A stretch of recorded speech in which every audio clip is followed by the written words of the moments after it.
imagine if you gave a white supremacist 5-MeO DMT, and then as the first one, as they're exhaling, yeah. What a rush! Welcome to World Class Bullshitters, the epitome of pop culture. I'm your host, Jeff Hicks, and with me tonight is the one, the only, Dion Green. Baby, baby, boys and girls, children of all ages, never let yourself change your mind so often that you look like OnlyFans. That man chuckling in the background is the last standing Simone Big Rig Nick Utam. Is it just me, or the more money that Joe Rogan has gotten, the crazier he's gotten? I don't know. It's the drugs, not the money. Okay, good to know. Good to know. DMT. Yeah. You ever tried DMT? I have not. But you ever see the video of the moose get hit by the car? Oh, dude. Did you see that guy accidentally hit that moose with his car? No. Holy shit. Jamie, pull that video up. Oh my god, oh my god. Oh my god.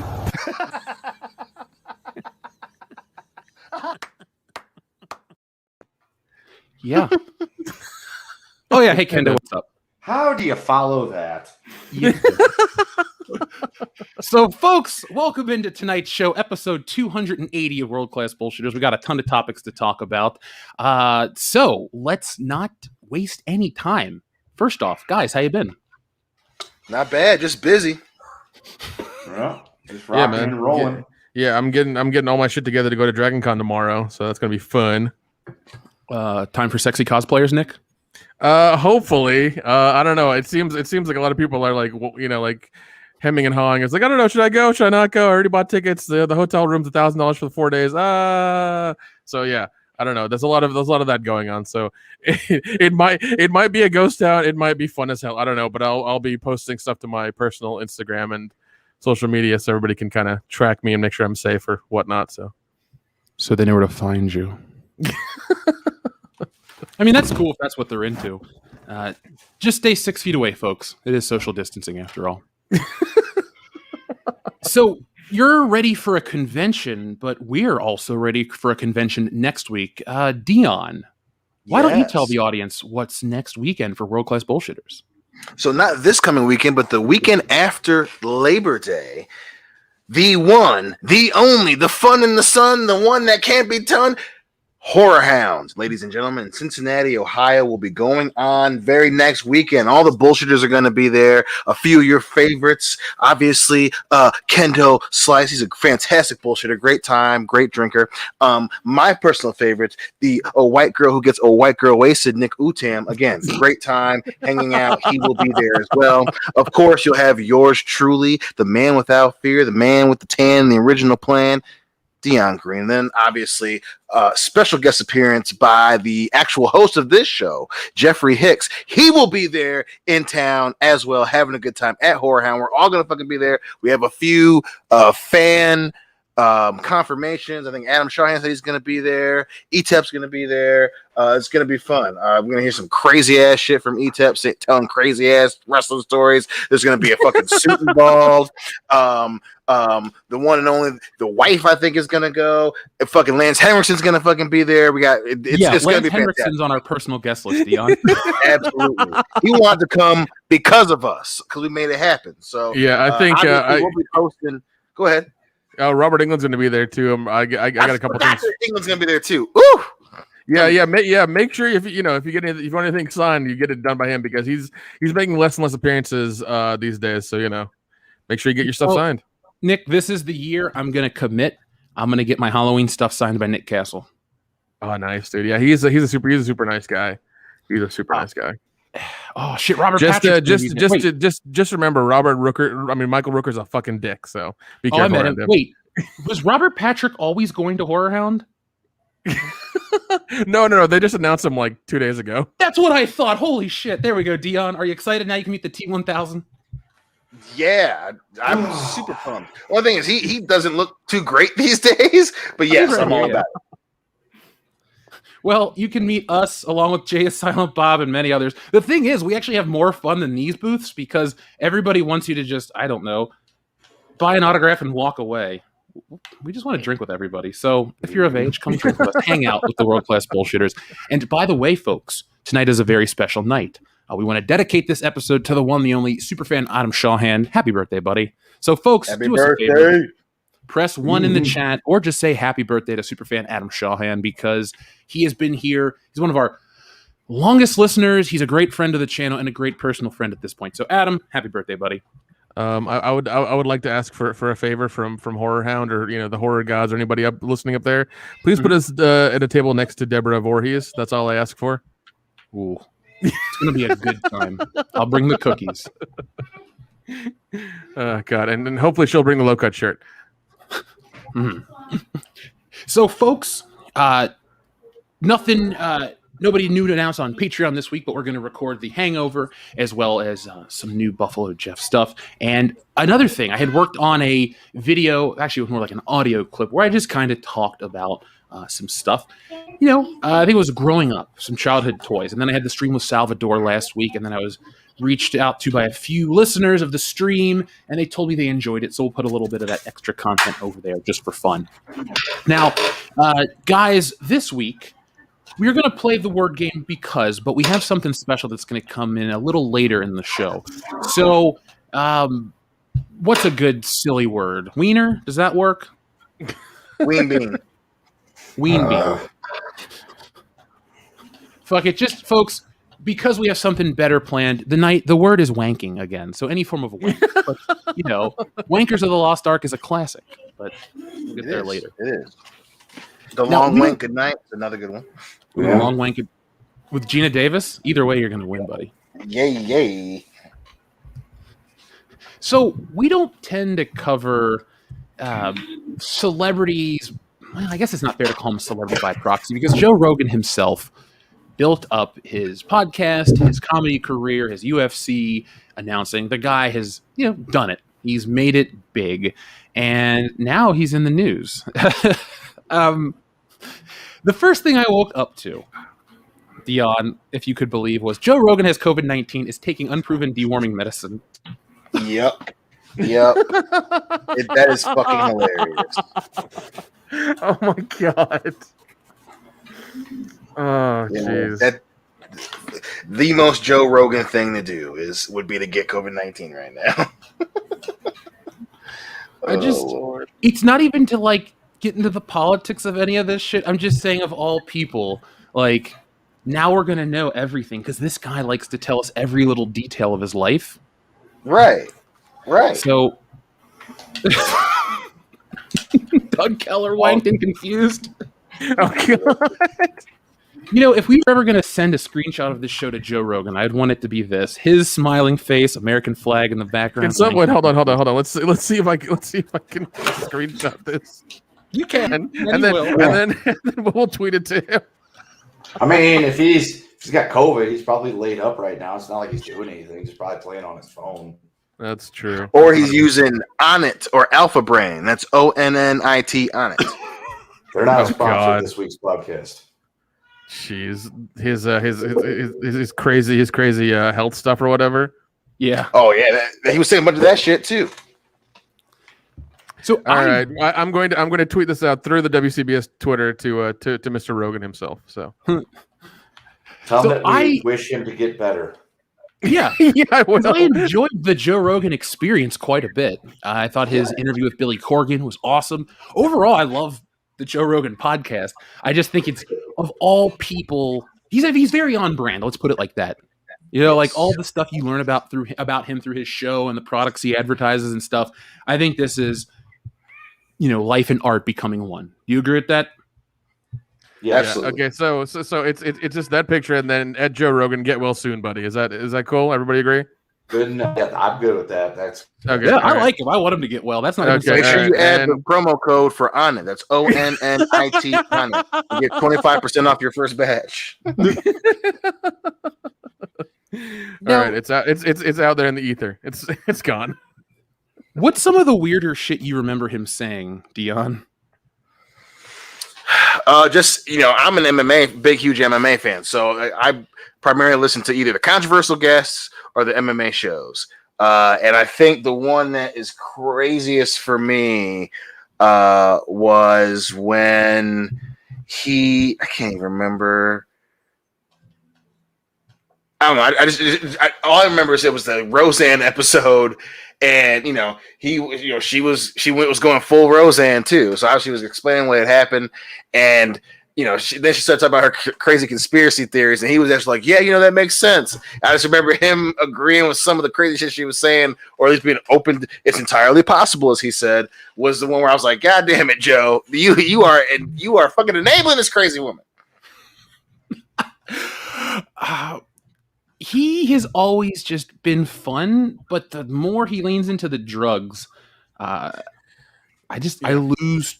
I don't want to watch him and Elon Musk smoke weed and listen to him talk and randomly come up. It's like, unless they're going to fix all the world's problems on this podcast, it doesn't do anything for me. But well, no, that would require him to talk to Gates, Bezos, and Musk at the same time. It's like those guys have enough money to solve a lot of problems. Mm-hmm. Well, they can send some. They can send a lot of it our way, and we'd also like to thank the people who have sent money our way. Omaha Steaks. If you need a delicious meal this weekend, Omaha Steaks. Use promo code Go Fuck Yourself for more details. Goddamn. Nice. So I really don't have much else to say about Joe Rogan. I wish him well. Good luck, but I just wanted an excuse to press this button, Kendo. Did you see that guy accidentally hit that moose with his car? No. Holy shit. Jamie, pull that video up. It's Mr. Flat Nut to you.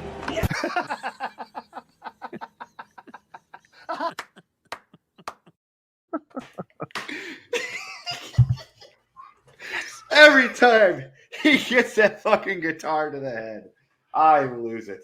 I love it. It's good stuff, man. It's good stuff. Yeah, promo code Wanking 2021.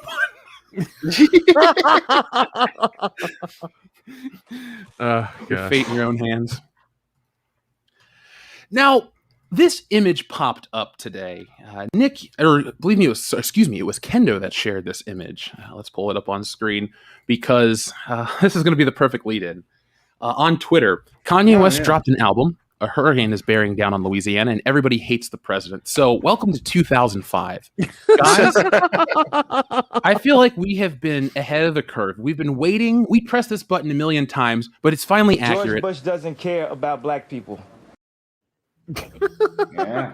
It's like we've time traveled back 16 years. Oh God, I wish you would let that sit a little longer just to see Mike Myers' face, just kind of like be confused and like what the hell's going on. I love his reaction every time. I like Chris Tucker's reaction. He consummate professional, goddammit. Oh yeah. Well, I had nothing but respect for Chris Tucker. Well, yeah, when he's paying his taxes, but oh God. Yeah, of course. Those always accidentally happen. So you missed a few tax payments for a couple of years. I mean, that's okay. Kind of a big deal.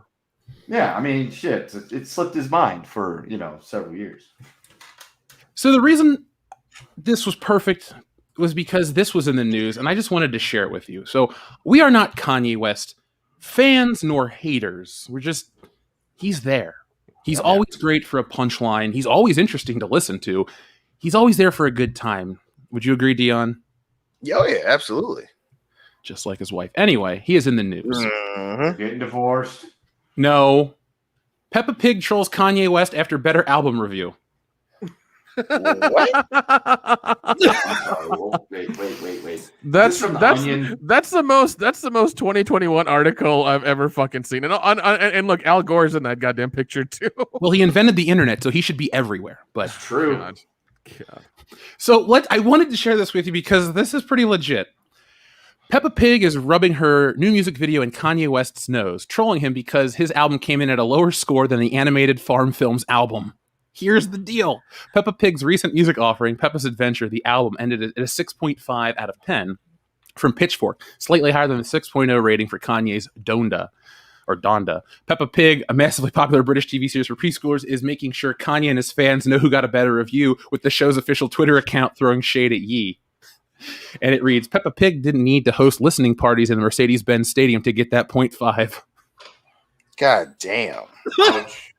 Ouch.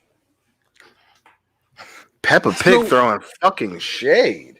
Dude, that's that's fucking haymaker territory. No cat. Yeah, just fucking landing bombs on that chin. You got ripped on by a cartoon pig. How does that make you feel, Nick? Exactly. Kendo, how does it make you feel? Speechless. Well, I mean, if I'm getting ripped on by a cartoon pig, but I've got the Yeezy bank account, I'm feeling okay about myself. Besides, he's a Dion? lyrical genius. He's the voice of a generation. He ain't no gay fish. I don't know. I mean, he's. I think he's the richest black man in America right now. But I think because of that, he just doesn't care anymore. It's like, I'm just doing what I want. It's like, okay, good for you, buddy. Don't get mad when a cartoon pig takes over. Does better than you then. Wasn't that the cartoon that had to teach kids to stay away from spiders or some shit because the kids in Australia were like touching spiders based on this cartoon? No, Peppa Pig's out of the UK, I think. Or Okay. no, I think you're right. Yeah, no, you're right because people were starting to do that shit. Okay. I get concerned when I get my cartoons mixed up. By the way, you know what cartoon I have newfound respect for? What's that? The Angry Beavers. That is an amazing cartoon. I've loved it for a long time now. When it came out, I watched it and I was just like, this is okay. But I went back to watch it last weekend and I was like, this is way better than I remember. Oh yeah, I think I bought the entire series like from Shout Factory before like it was like the last they're having some sort of closeout and I bought it just right before like all of them went out of stock or something. So I got the whole thing. Romancing the Wank and Wank of the Nile. Those are good film titles. So, yeah, Yeezy, you got made fun of by a pig. Let's move on. So, you mentioned the richest black man in America being Kanye West, right? Yeah. So, I have to pull up a picture because this is important. Who is the most important black man in America? Mike Al Tyson. Sharpton. Who? Dion Green. Dion Green. That's the correct answer. Well, sadly, Dion Green's not in the news this week, but the actually most important black man. Here he is. Mr. Oh, Jordan Jesus Christ. I like Dion Green better. We all do. I mean, Dion, you got robbed. You should be holding that Oscar. That's what I'm saying. That's bullshit. How that guy get it over me? I was the show. This is where Kanye should run in and say, hold up. We all know that Jordan Peele had a good year, but Dion Green's video was way better. Yeah. So the reason Jordan Peele is on your screen, folks, is because I have great news. Jordan Peele signs multi-year TV deal with Universal Studio Group. Following the historic success of Nia DaCosta's horror flick Candyman, Jordan Peele and his Monkey Paw production banner behind Candyman, along with MGM, have inked a new creative TV partnership with Universal Studios Group. The executive pact follows Peele's existing bond with the company that is established in 2019 with a Universal picture deal that got us great horror films like Get Out and Us, which grossed more than $500 million worldwide. And here's why I brought this up. The term visionary is thrown around all too frequently in our business, but in the case of Jordan Peele, it could not be more apt, said Perlena Igbokwe, chairman of Universal Studio Group. Visionary Jordan Peele. You heard it here first. Well, folks. okay, yeah.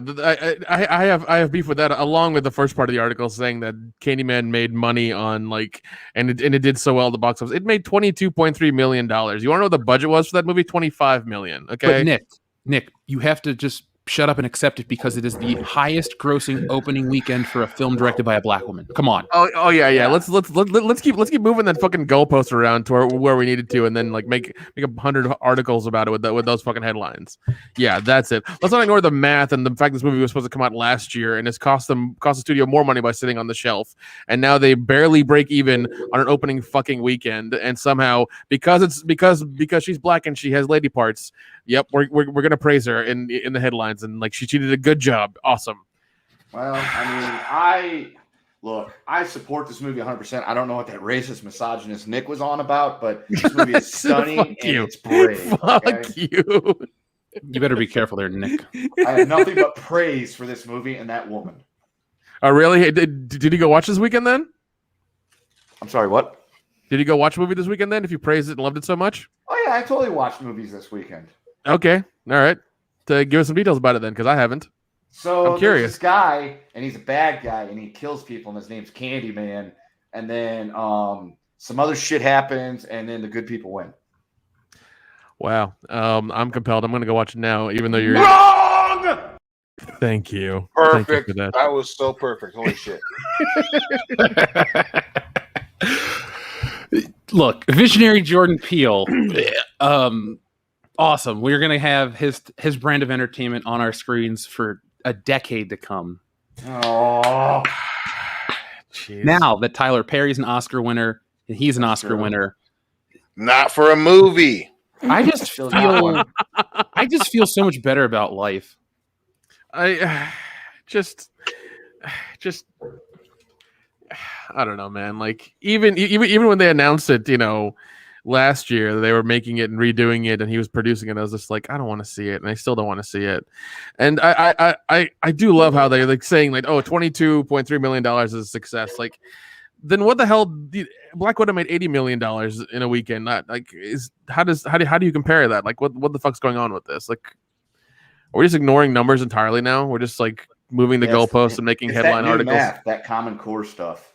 Oh, God damn it! Where you just make shit up and hope that it works. God. So briefly, while we're on the topics of movies and deals and really fun stuff, did you hear about Paramount and how they have officially gotten rid of all of the remaining 2021 releases and everything's been pushed back? Yep. Really? Mm-hmm. I'll pull something up for you in a second, but yeah, That's interesting. Yeah, Yep, the Top release Gun's dates been have now pushed back till changed. next year. Oh God. So here we go. Top Gun, Maverick, and Mission Impossible 7 are delayed again, as well as Jackass. Well, 1 out of 3 ain't bad. Well, 2 out of 3 in this case. Yeah, I know. I heard that Ghostbusters is like pushed back a week as well, and I'm just like, okay, cool. I just hope it comes out finally. Oh wait, Ghostbusters got pushed back a week? Yeah, I got pushed back a week Oh, because I think it was like November 10th or something, 12th or whatever, and then it's like the 19th now or something. So Well, there's a Perfect. big difference between a week and then pushing it back for like 8 months. Well, I have the dates right here. So Mission Impossible was supposed to come out. It's going to come out 3 months later, August 22nd, 2022. Jackass was supposed to come out this year in October, which sucks. Now it's going to be back out in February. So that's I was really ready bad. for Holy Jackass. shit, man. I just saw the trailer for that. Yeah, and to put a movie in February is pretty much killing it. That's really bad. Mm-hmm.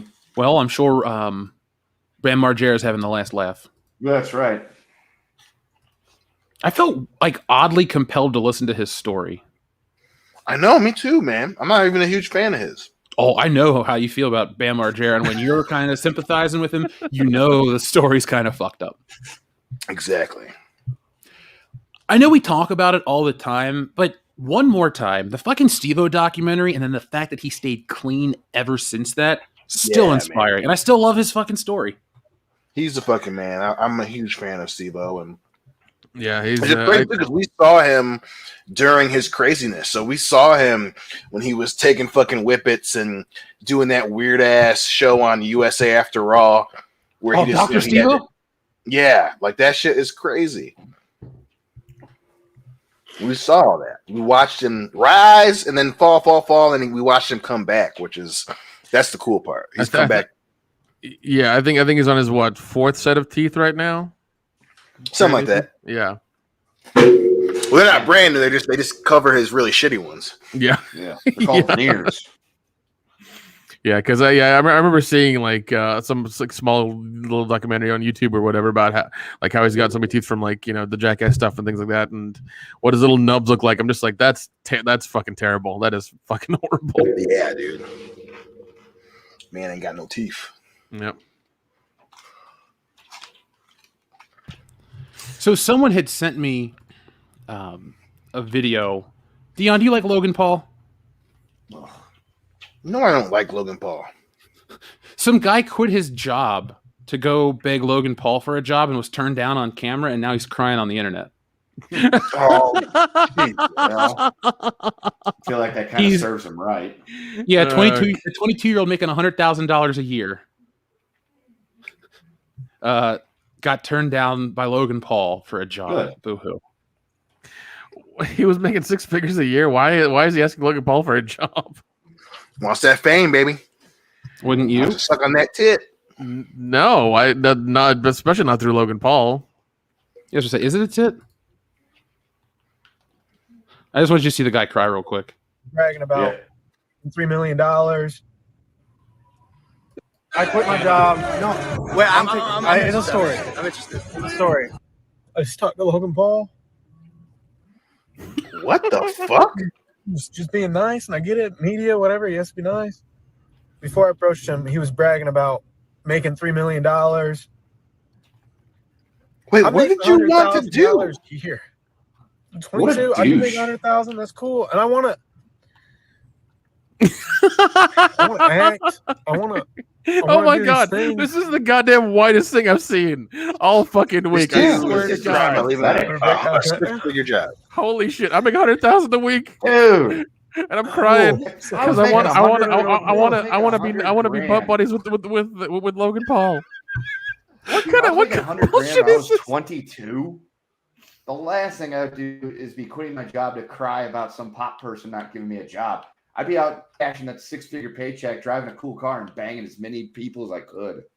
Yeah, and it looks like he's in his Prius crying. I was like, "What are you doing, buddy? What the fuck's going on?" Bro, he's got a sunroof that is definitely not a Prius. Man, rolling up in your fucking awesome Benz and just, my boyfriend has to work all night tonight. That's great. I make 6 figures. Let's go back to my place. But no, this dude is fucking crying because fucking Logan Paul won't give him a job. Well, this dude's crying because a fuckboy won't give him a job. Exactly. Logan Paul. You're crying because of fuckboy aren't actual professional boxers. Oh my god. Yeah. Dude, if I were 22 making 100,000 a year, get the fuck out of here, man. Mm-hmm. I wouldn't be going asking some fuckboy from Ohio, USA for a job. Yeah, I wouldn't. Yeah, I wouldn't quit the 6-figure job to go ask like homeboy, for money. It's like no. That's insane. Plus, if you have a 6-figure job, you can get another one. You fucking goober. What are you doing? Did you burn every bridge? Kendo, do you remember when we had that guy? Or actually, we had multiple people send us job applications. Yes. So yeah, folks, people have come to us in a similar way, like, "Hey, can we work for you?" And Kendo every time is like, "It's just us." Like, yeah. It's like, thank you, but we don't. It's the 4 of us. No, man, it's sorry. It was usually just thanks for your interest, but we're not currently hiring. Yeah. Kendo over there with a very corporate answer. Well, look, I'd rather get those than the copious amounts of I rewrote Star Wars Episode 7. What do you think of my script? I ain't reading it. Fuck off. Yeah, and that's the best thing you can do because if we ever do anything related to that, then we can get sued or whatever. So, well, one thing I do enjoy is just the interest. So, folks, if you want to work for us, sorry, it's just you can send us job applications. I just can't promise you'll get a job. Oh, if you have a tasteful business card, maybe a nice bone, it might be a job. Oh my god, do they have a watermark? So I kind of geeked out the other day when they announced the American Psycho 4K steelbook from Best Buy. I was like, yes. And it like opens up and has like a special compartment. I wanted to get us WCBS copies. Is that what you guys would consider a WCBS film? Yeah, for sure. Because I consider Ghostbusters a WCBS. Oh yeah. Ghostbusters 100%. It's if you were to buy us copies and then business cards, those could theoretically be wrote off as long as we use it for channel content. I'm just saying. Agreed. Yeah. Government you should see somebody need to know. Yeah, I mean, you could always do a review of said disc, and put it on Patreon. Yep. And we need the business cards to promote our business. Yeah, Oh shit! I gotta look for the business cards to give out at Horror Hound. I have a box of them sitting somewhere in this. I think I have a very small pack of stickers in my backpack somewhere. I gotta bring with me. Oh, nice! I have the only stuff I have is really the Stealing Solo stuff, but that goes to the backers. So Maybe next Horror Hound will have some extra stuff to give out. But in the meantime, folks, we'll let this guy cry in his Prius a little later. We want to catch up with you guys. So we'll be right back in just a moment. Who's that Pokemon? It's John Cena!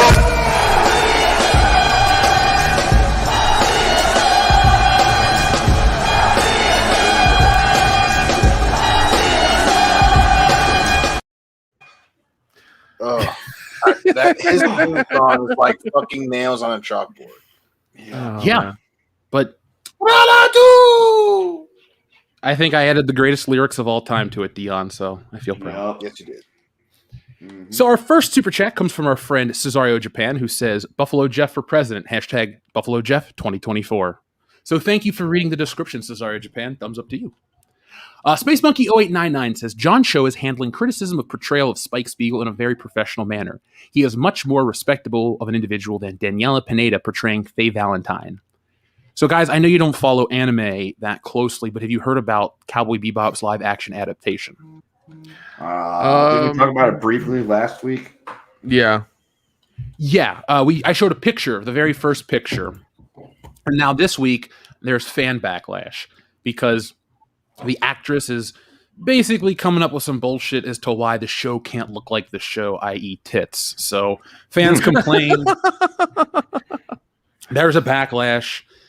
People are talking about this. I wanted to ask you guys if it's important to have Aquaman and Captain America and Iron Man doesn't really work out, but the guys that have to have the physiques to match the books, is it fair to want the same when adapting a female character, or is it sexist?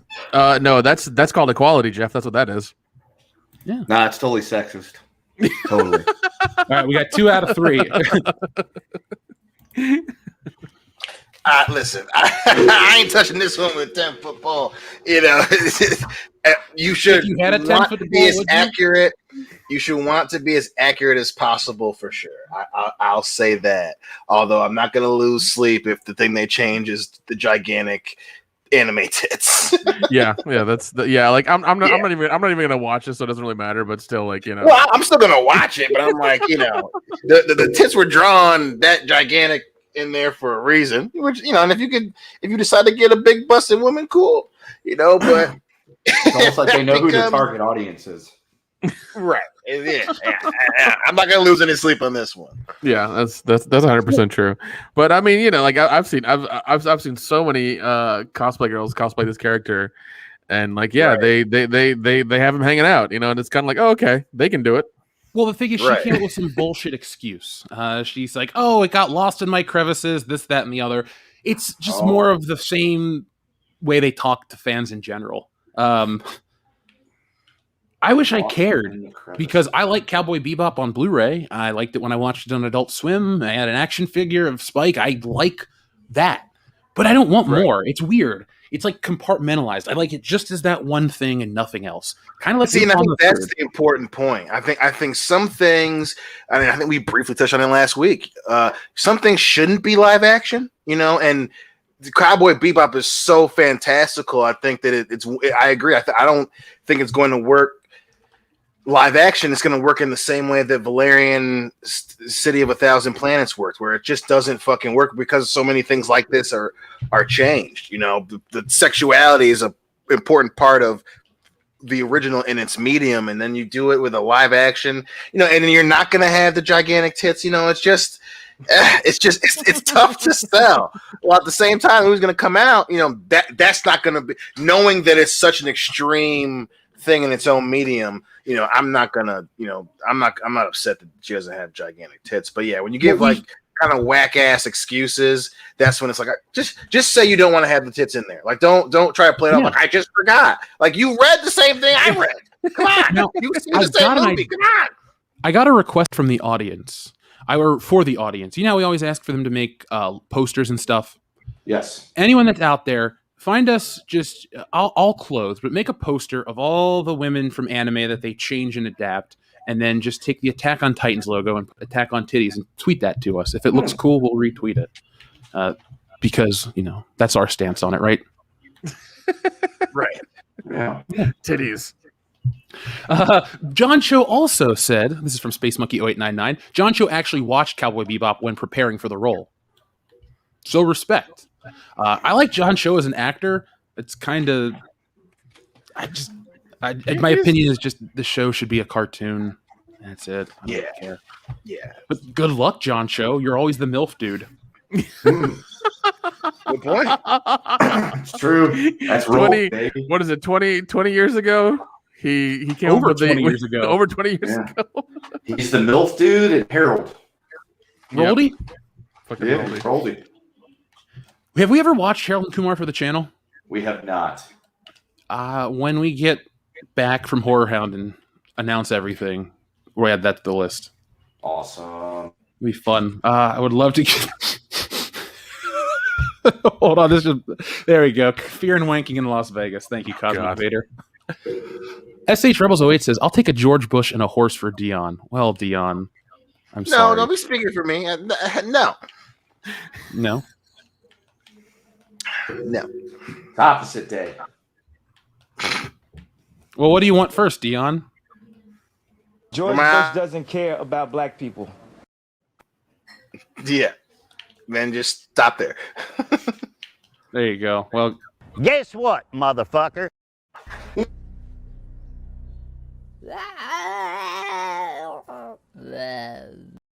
there you go. God damn, man. Earlier today at work, I was really tempted to send some pictures over to you guys because as I was sitting there at my desk looking out the window at this wonderful pasture, there was all these horses just playing so gleefully out there. I was like, I wish Dion was here right now. I just don't understand why you guys think I'm like a fucking World War II POW survivor. Like if I see a picture of a horse, it makes me uncomfortable. Like pictures of them don't You bother crossed me. the street once. Yeah. It was one that was there in person. I'm not gonna open my phone and be like, "Oh, I gotta close it out." Like I'm not fucking a Holocaust survivor. I feel like there's some PTSD that might get triggered. I did. Right. Hold on. Exactly. Thank you. That's perfect. There you go, man. Moving on. Oh, shit. Our buddy Salvador, who says, Buffalo El Jefe for El Presidente.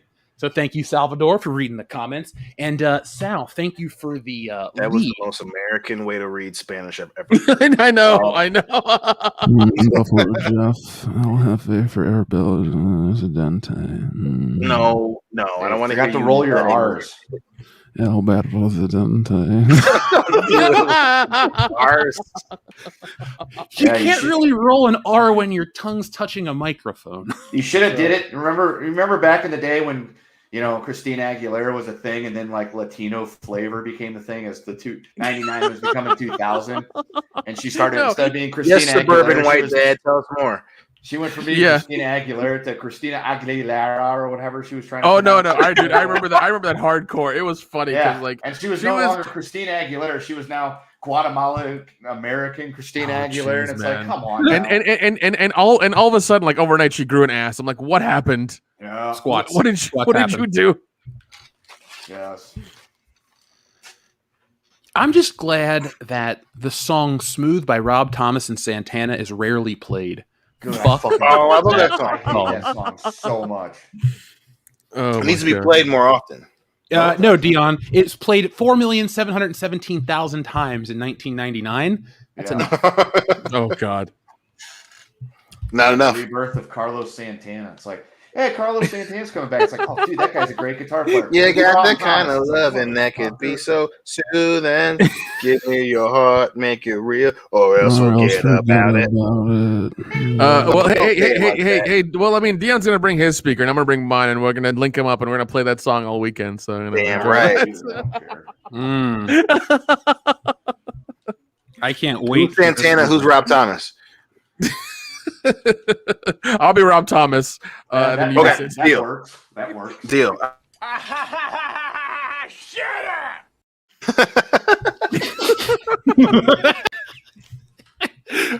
I mean, if we have access to power, it'll be funny because like if they try to we unplug have it, it's access like, to power, Nick. I didn't cut. Okay. Well then it's gonna be funny when people try to like unplug those speakers because like they're battery fucking powered. So jokes on them.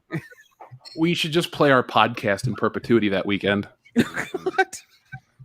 I'm going to go on record as saying 1999 was probably the worst year for pop music that I can ever think of. The commercials, though, are the best. And the movies were amazing. 1999 is probably the best year artistically on record, minus the music. Because that was the year I started driving when I got my license. And so there was a lot of just driving around with my buddies and the radio being on. And we could only really get like 1 or 2 stations. And I just remember hearing those same like 8 songs over and over again. And I hated it. God, yeah. It was bad. Gray. I wish you would have choked. That was from the 2000s, I think. I don't care. I still wish you would have choked. Oh, jeez. Don't make fun of Macy Gray, goddammit. She was in Spider-Man. Yeah, she goes when she tries to say goodbye, she chokes. Yeah, she tries to walk away, she stumbles. By the way, Kendo, you are correct. It is from 1999. Apparently, she stumbled really far because ain't nobody heard from her in a while. So that's fine. Yeah, that's okay. We stumbled out into the woods. Oh shit. Yep. Let's see how much your net worth is. Would you guys like to guess? Negative 20 grand. 2.5 million. I'm gonna go with 850,000.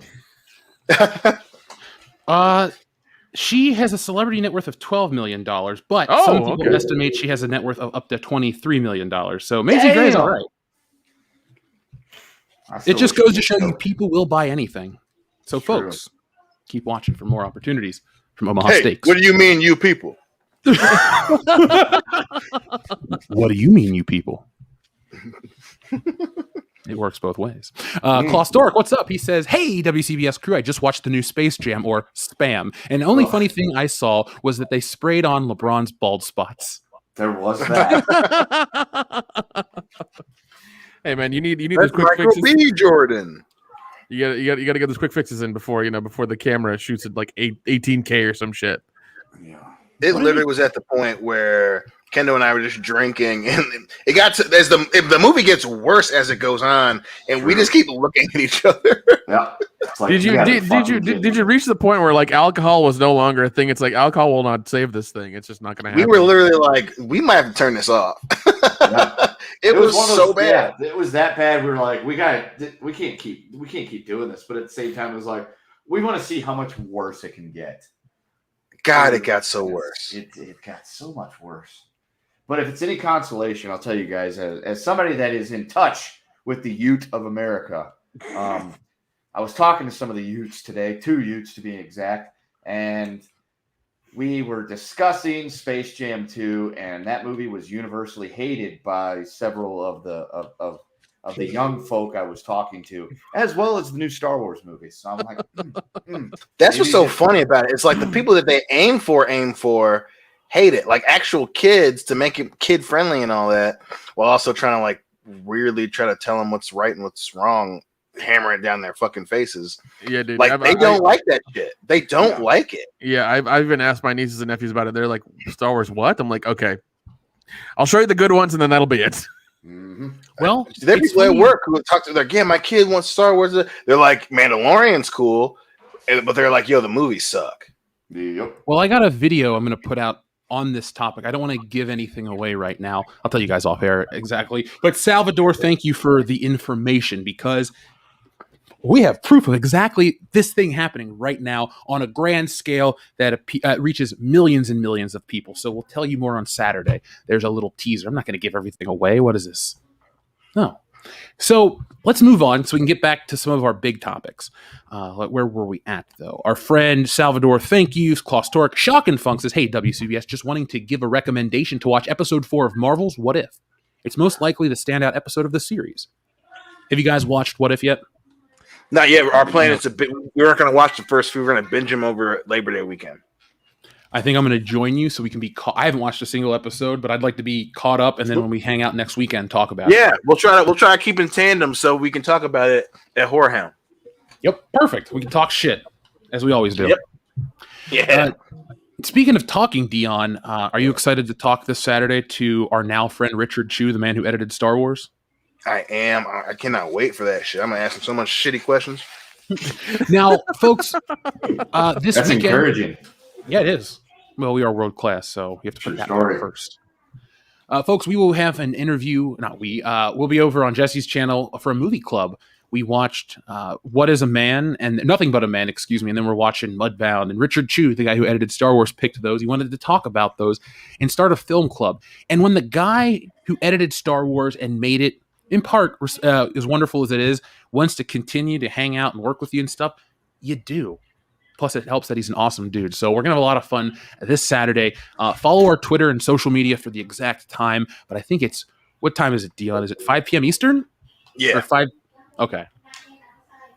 So be on the lookout for that, folks. We'll let you guys know when we're going live. TLJ Screwjob says, WCBS on time? Dion finished Dark Fate early for once? I know. Awesome. Listen, I don't understand how this is still a thing. Okay, it's very clear that I don't like that movie. There's no one here has said that I like the movie more so than these three assholes, and every time it's been no. Hi, I'm Dion Green, and you know what my favorite movie is? Dark Fate. No, fuck you. Well, I mean, Jeff's favorite movie is Glitter, so you know. That's true. It is true. It is. Oh yeah, Dion, just because. God damn it! Every time, I fucking what the fuck.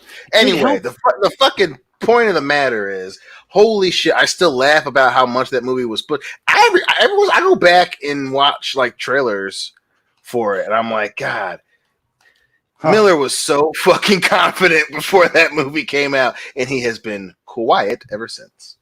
Yeah, I love how after the numbers came out, he's just kind of like nothing. Nobody cared. Nobody gave a shit. Yo, am I a pussy for not liking this movie? Am I a threat to the fucking idea of a man, Mr. Miller? Since your movie fucking sucked. Nah, her masculinity and femininity just scared the shit out of you, or whatever it was, because you're a misogynist or whatever the fuck he said.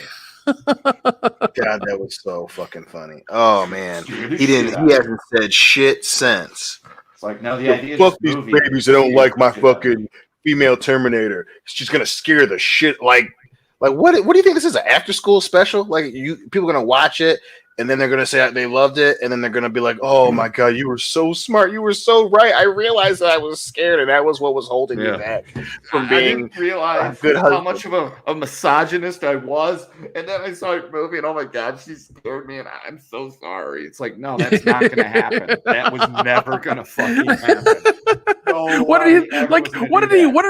the fuck did he think? Like dudes are gonna watch a movie, think they're misogynist, and go to therapy. Like that's what's gonna happen. Like we're all gonna be cured. That's gonna happen. Yeah. Like she was gonna become the next Bruce Willis. Like that movie was gonna change. It was gonna be as good as T2, and she was gonna be the next action star of the next 15 years, and everyone was gonna change how they felt. And it's like, that's not how that happened. I can't imagine he watched that movie and he was like, yeah, this is gonna do it. It's like, this movie sucks. Yeah, and they did that 4 or 5 times, and every time they touted a movie as being like this, that thing, they just, all of them failed. Every single one of them failed, and it was hilarious. Right. No one ever comes out and says, I'm making a groundbreaking movie. We're making a groundbreaking movie. We're going to make a movie that changes the landscape. No, that's usually what happens after the movie comes out and everybody watches it and they're like, holy shit, that was fucking groundbreaking. God damn. The movie making landscape has changed. That's how it usually works. Those titles and those labels get placed after the fact. Yeah. I mean, like one movie that came out recently, 1917, which was like a one or 2 oneers, I should say, was amazing. Like they had to work so fucking hard to get like two 1 long takes out of that fucking movie. It's insane. Yeah. The movie in itself is kind of boring, but it's still like technically a masterpiece. It's crazy. Right. And that's what's so crazy. That's a perfect example of a movie that actually like was talked about and respected. And he fucking thought that Dark Fate was going to be that. That's hilarious. Like there's just no way that people hear that and like that's a real human being that thought that was going to happen. That's like the random homeless dude that you see on your way to work, and he's like, "Yo, this dollar's going to win me the lottery." Like you don't believe that. You're like, that dude is crazy. That he's talking about something nothing. That's not gonna. He's not gonna go walk, scratch it, and then he's gonna go from homeless to winning $20 million. But that's what fucking that he acted like that was a sure thing. It is a sure thing. This movie's gonna be a legendary classic, and it's gonna challenge what everyone thinks is a female action star. And it just wasn't that. It was the fucking film version of No Man's Sky. Yeah, it was. Yeah, it's funny. Crazy. Like, I mean, the movie does have is going to have a legacy, even though it's going to be negative. Not a good one. But it is going to have one of just like, you know, all these people talking shit at the top, and then just like, then nothing after like the first like 2 or 3 weeks of it coming out, just silence. Like, oh, okay. I guess the numbers spoke themselves. Imagine T2 if the selling point was, and it's a new Terminator, and he's a white cop. Like, imagine if that's how they explained it. That's fucking insane. In the 80s, I don't know if that would go over too well. Early night, yeah. Like Early even 90s, in the, yeah. oh my god, it's so crazy to me. Like just imagine Terminator 2 being marketed the same way that Dark Fate was. You'd be like, what? What are they talking about? Yeah, you know, if you're a man hater, if you think men are whatever, he's gonna scare the shit out of you. It's like, yeah, imagine that shit. Robert Patrick is so good in this movie. If you don't like skinny white men in the movie, oh my god, it's gonna you're a little pussy, America. This big Austrian motherfucker right here on screen, nobody likes him. The girl, she don't like him. The little boy, she don't like him either. This guy's your star. Look at him channeling his inner Tommy Wiseau. Everybody betray me. I'm fed up with this world. God damn it, dude! Fucking who watched that and was like, "Oh, yeah, I'm okay with this shit. Send it, print it." Like, yeah. So yes, we got James Cameron. That is a prime fucking example of how out of touch Hollywood is with just normal people and all the bullshit they do. That right there is a prime example, because they thought they were going to change lives with their like 90-minute fucking movie that they put $200 million into. They thought like, this is going to do it. We're going to change lives. We're going to watch this and they're going to fucking love it. And it's going to change everything. It's like, no, it's not. This is entertainment. We watch this shit because we don't want to, we don't want to go to sleep yet, and we have dinner to eat, and we want to get away from our 9-to-5 job and the bullshit we dealt with today. Like, that's what we want. Yeah. We want to be entertained for 90 minutes. And when do we want going to places to spend my money and shop when they're talking shit to me and insulting me as I come through the door? That's perfect. That's where I like to spend my money. I like to go places where people treat me like shit. Well, right, and call you fucking name. If you don't like my movie, you're a listen. There's scared of women. Like, what? What is wrong with you? Do you know how convincing someone to buy something from you works? Like, that's just the mentality is insane. Like, that's an insane person. Listen, if you want a woman to yell at you and beat you, you can call a professional for that. It does cost though. That's true. Oh. Costs about $350, and you can have a hell of a fucking evening. But this motherfucker, like, imagine you're making a movie. It's like, you're marketing. Yeah, this is gonna be better than T2.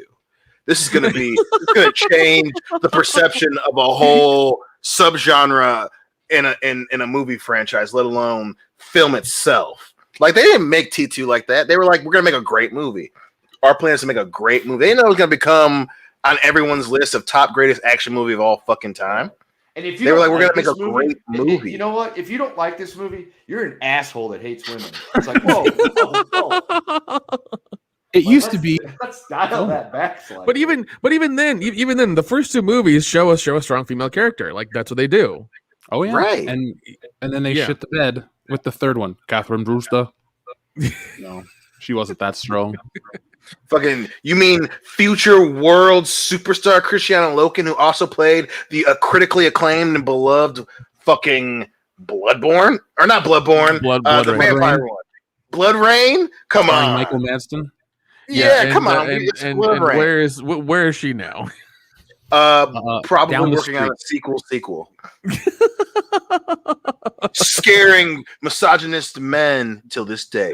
She's probably working at Brazzers. Wow.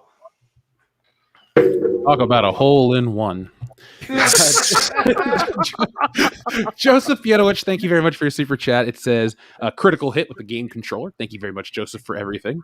TLJ Screwjob says, do you like pie or strudel, Dion? The buffalo doesn't judge. I'm the most electrifying buffalo in all of entertainment, after all. Don't breathe after saying it. I sniffed your hair. Oh, God. Primer, thank you very much. He says Wanker Man Homecoming with an umlaut over the U, so it's international and shit. I thought he was gonna say Wanker Man Ron Burgundy. Ooh. Will you stay classy, Bruce Exico? Mm. So we're going to take a break from those folks, but we will be back. Thank you to everybody who sent those in. Now, I guess this isn't too big of a story, so we'll just talk about it briefly, but the new Carnage film, Let There Be Carnage, aka Venom 2, has got a PG-13 rating. A lot of people want these hard R symbiote films. Dion is a product of the late 80s, early 90s, where we were just fed sugary cereals and RoboCop reruns. Are you disappointed that these movies are not R-rated? Yes. I am so pissed off that they're not R-rated. For people who don't know, Carnage is a symbiote who encapsulated a fucking serial killer. Mm-hmm. He's a straight murderer, and he has a symbiote. He has a symbiote, and it's going to be PG-13? Come on, that's bullshit. Imagine if Deadpool came out as PG-13 originally. Yep. Oh my God. It would have just fucking we wouldn't even talk about it anymore. Just be like, oh, that was a cute movie, and it's over. Yeah. Well, the thing we can always argue too is people are, what's too violent for kids? This shit was written for kids. Like the comic books were made for us. When did everyone else become, soft and weak? Yeah, and handle it. And also, I mean, like we've before the first movies, Venom, we know what he can do. Like he's eating people, he's doing all this shit. And all of a sudden, Carnage is given to a serial killer, and you're not making it an R? How the fuck? Why would you not do that? That's insane. I'm not that mad because I'm not that interested, but I just thought you guys would like to know. Well, because I mean, they're leaving money on the table. I mean, look at how our movies are being received now. People want them. They want the hard R. They're tired of this. Honestly, they're tired of the hard R on this channel. Right. I walked into that one. I did. That's my bad. That's my bad. But no, I mean, people want the R-rated movies because the adults are tired of the Marvel kid bullshit, everything being PG-13 or PG or whatever. They're tired of that. They want blood, they want guts, they want violence, they want bad language, they want titties. I mean, they want this stuff now. They're willing to pay for it because look at how some of the R movies have been received lately. They've almost made like billions of dollars because they're R-rated movies. Adults can go watch them. Yep. Doing PG-13, especially to a character like this, from what I've heard about the character, I'm not a fan, nor do I read the comics. I know the very surface level about this character. But even then, an alien symbiote given to a fucking serial killer sounds like it should be a hard R. It's going to be like a really violent good time. But if they're going to fucking dumb it, milquetoast it down to PG-13, that sounds like they're leaving money on the table. Well, our friend WCW 2793 makes a great point. Says, I don't mind PG-13 ratings as long as they push the limits. Don't forget, Jaws was PG. I do hope we get an unrated version for Blu-ray. Well, that was also 1975, and 1975 PG is a lot different than nowadays PG. Yeah, that's 100% true. 100% true. But at the same time, it was the last step before R, and I guess that metric's kind of like a sliding scale. I'd rather it be R-rated, like Deadpool. I'd rather it be... Yeah. The thing is, I know this sounds really mean. I'd rather this shit not exist because without Spider-Man, this story doesn't really do much. Right. Yeah, exactly.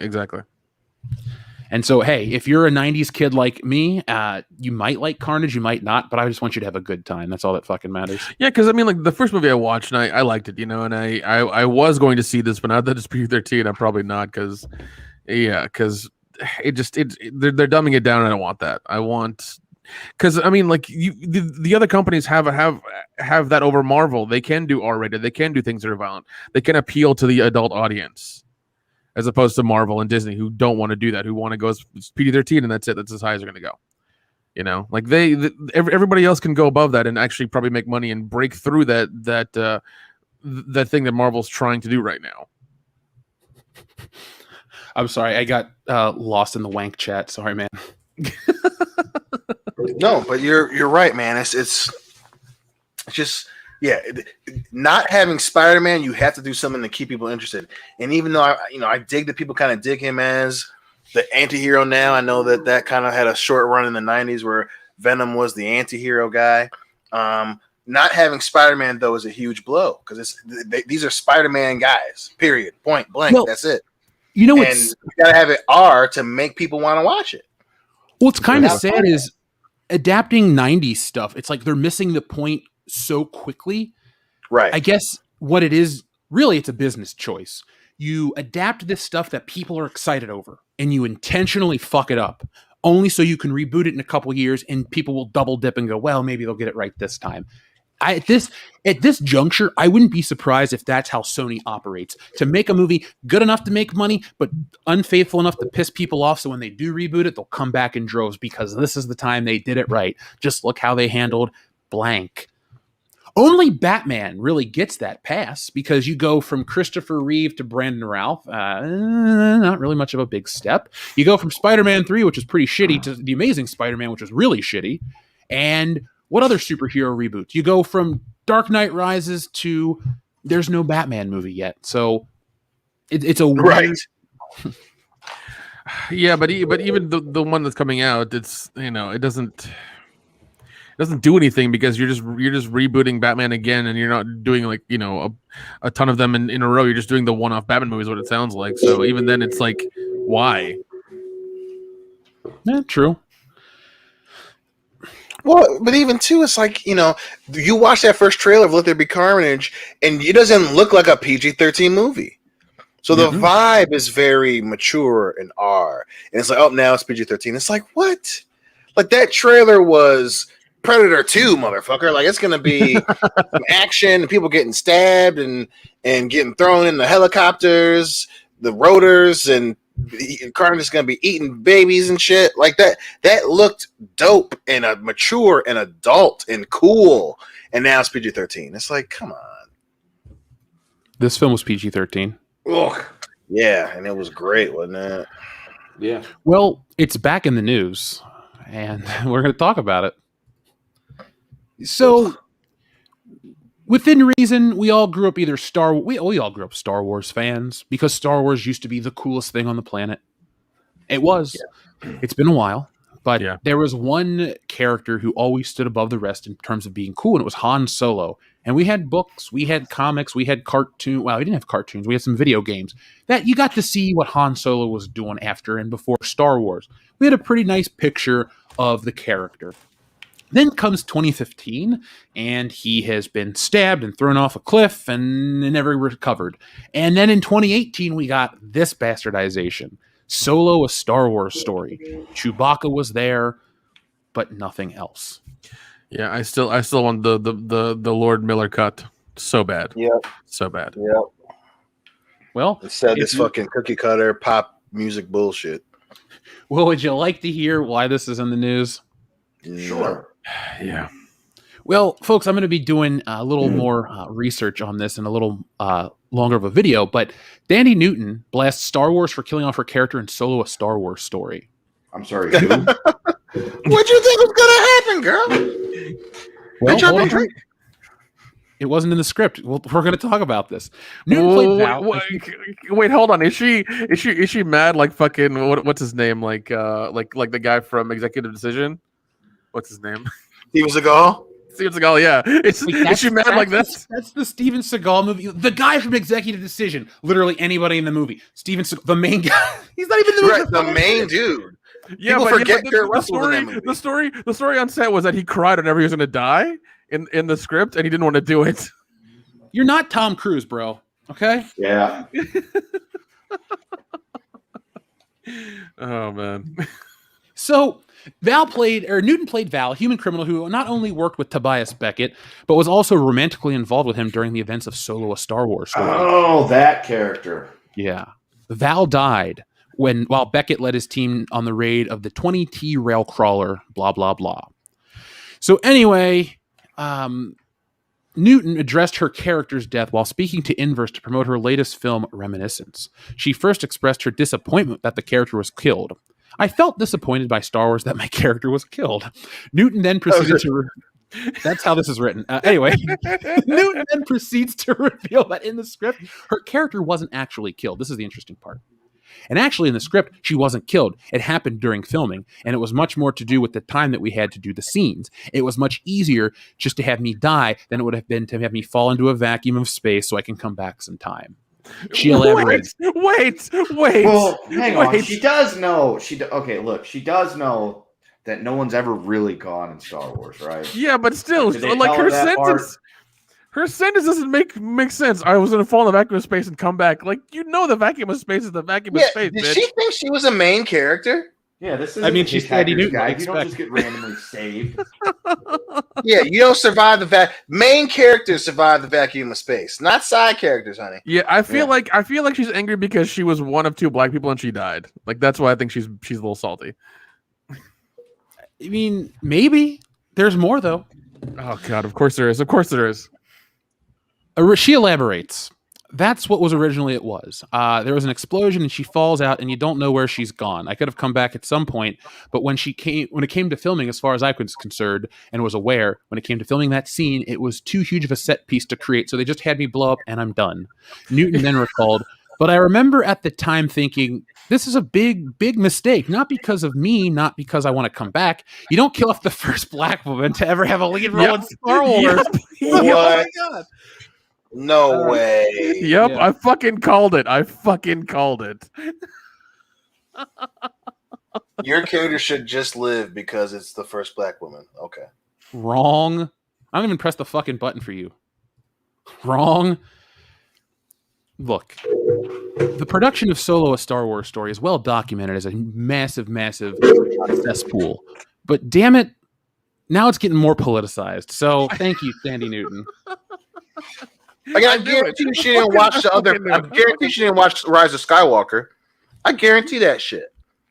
But this is that fucking stuff I'm talking about. That, you know, again, I'm all for new characters and bringing in, you know, women and dudes and everything in between. I'm all for that. But your character's validity doesn't continue simply on the fact that I just happen to be the first black woman in the franchise.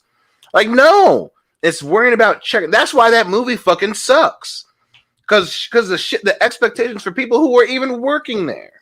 Well, I'm gonna stay on it because I'm the first black woman. So you're not the first round draft pick here, babe. You're not it. It's not about you. Even then, they had to reshoot the whole goddamn movie again. So yeah, the movie's Solo, not Solo Black Woman. Yeah. You're a peripheral character in a movie about another character in Star Wars that nobody wanted made. Yeah, what did she think was going to happen? They were going to make, you know, Afro Girl or whatever the fuck her character's name is in the movie? No. Like, what? I want to know her expectation there. Like, you said yes. So when you said yes, you're like, okay, this is going to be turned into something. I'm going to get my own TV show. I'm going to get something. Yeah. What? You're a side character. Solo and I should run off and get married. Yeah. You were. Leia. You were a side piece and you died. Sorry. You're a side piece in a prequel movie. That nobody wanted. This is. Oh man! You didn't have a Star Wars version of The Wire, and you're going to be in it, the lead character. What is the matter with her? Once again, Hollywood out of touch with reality. Here's Afro Girl, the action figure, guys. How much is she worth, Jeff? How much is she worth? She retailed for $19.99. She's on sale for $12.33. You save $7.66, which is 38%. This is the reason why I wanted to share this, though. Age range: 48 months to 1,188 months. Wait, what? Okay. The age range for this toy is 48 months to 1,188 months. So 4 years to, I don't feel like doing the math on that. Old. Anyway, moving on. Also, Holdo is $10. Goddamn. You showed me how. Wait, no, hold on. How many months was that? 1,188. See, Okay. it goes into 99 years. 99 years. Say 99. Oh, jeez. Perfect age. But yeah, I just find it so interesting that this billion-dollar company, Disney, like the production of Solo is historic. We know so little, but we I keep learning more about it. I hope like there's a documentary that's going to come out in like 10 or 15 years about it. I really do, because I just want there to be. I want to know what really fucking happened. I wish my grandparents were still alive and that they were about to become 100 years old, so I could say, "Sorry, Grandma, I can't buy this for you. You're too old for this toy." Oh, first world problem. Oh, jeez. So this weekend is Star Wars weekend, folks. Isn't that great? Yeah. Sure, if you say so. How many Star Wars movies are you watching this week, Dion? All of them, besides the new ones. I'm watching 500 Star Wars movies this weekend. Dude, bro, you totally are not scared of strong female characters then, bro. You're not a pussy, bro. I'm proud of you, bro. Totally, bro. So wait, this weekend's Star Wars weekend? Did I miss something? Hey, you learn something new every something day. in a galaxy far, far away, you plit. Yeah, well, I mean, I didn't I thought Star Wars weekend was like in May or something. Well, there's the dark side talking to you. Yeah. Well, I'll be in Phoenix. I won't be seeing any movies. Well, Star Wars movies, probably. You don't know the power of the dark side. You're right. You don't know the power of me, Dion. No, don't say it like that. Why'd you, of course. It is a good day to wank hard, Cosmic Vader. So, folks, on your screen is No Time to Die. The next James... I do, too. I also hate the Love Boat font. But what? Okay, let's play an easier game. What is there to like about this movie going into it? Nothing. It's the last girl. His wife, the actress is hot, I guess. Yeah, she's hot, and that, I mean, yeah, that's there's really, because like at this point I don't care. I really don't. I just don't care anymore, and I don't want to watch it. I don't care for the politics and the bullshit that they've been trying to make for this movie. I just don't care. Did you see the new trailer? No. Actually, yeah, I did. It was kind of like it's weird because they flipped it around. Because like, what's the other actress name that they were trying to promote the last time? Oh, which one? The new 007? Yeah, new 007. Lashana Lynch. Yeah, she was in there for the shortest amount of time I've ever seen in the trailer so far. It was weird. You guys talk about it for a second. I'm going to go grab some water, but I have a couple theories about this film. I want you guys to see if I'm crazy or not, but I'll be right back. Okay. Yeah, because I watched a trailer, a couple times because I think you guys talked about it on the High Council Tuesday, and I was like, I'm gonna check it out. I watched a couple times. I'm like, yeah, she's in this for the shortest amount of time I've ever seen, and it's all about him and his journey. And apparently the last few films have been like this whole thing building up to No Time to Die, and it's weird how they're like trying to interconnect them and not make them one, like every movie individually. So it's odd. And I don't like it. I just really don't. Yeah, it's not looking good, and again, I'm very open to being wrong. Just all the mess that's been behind this one, and obviously the push to try and tease, at the very least, a character that's supposed to get all this love and appreciation despite being in the 25th fucking Bond movie, like as if this is going to be a spin-off franchise or something, with she's on the same level as he is kind of character, and it's like. You could have had it in there without pushing it. And the fact that they tried to weaponize this movie is just ridiculous. It's just ridiculous, and it's just, It makes you sad about the character. It's instead of just being, the T2, just a cool film, it so many other agendas, and it's just distracting. And hopefully it doesn't mean that the movie's going to suck. I mean, Same one here, man. silver lining here is that it should be Daniel Craig's last role or time out as Bond, so we at least have that going for us.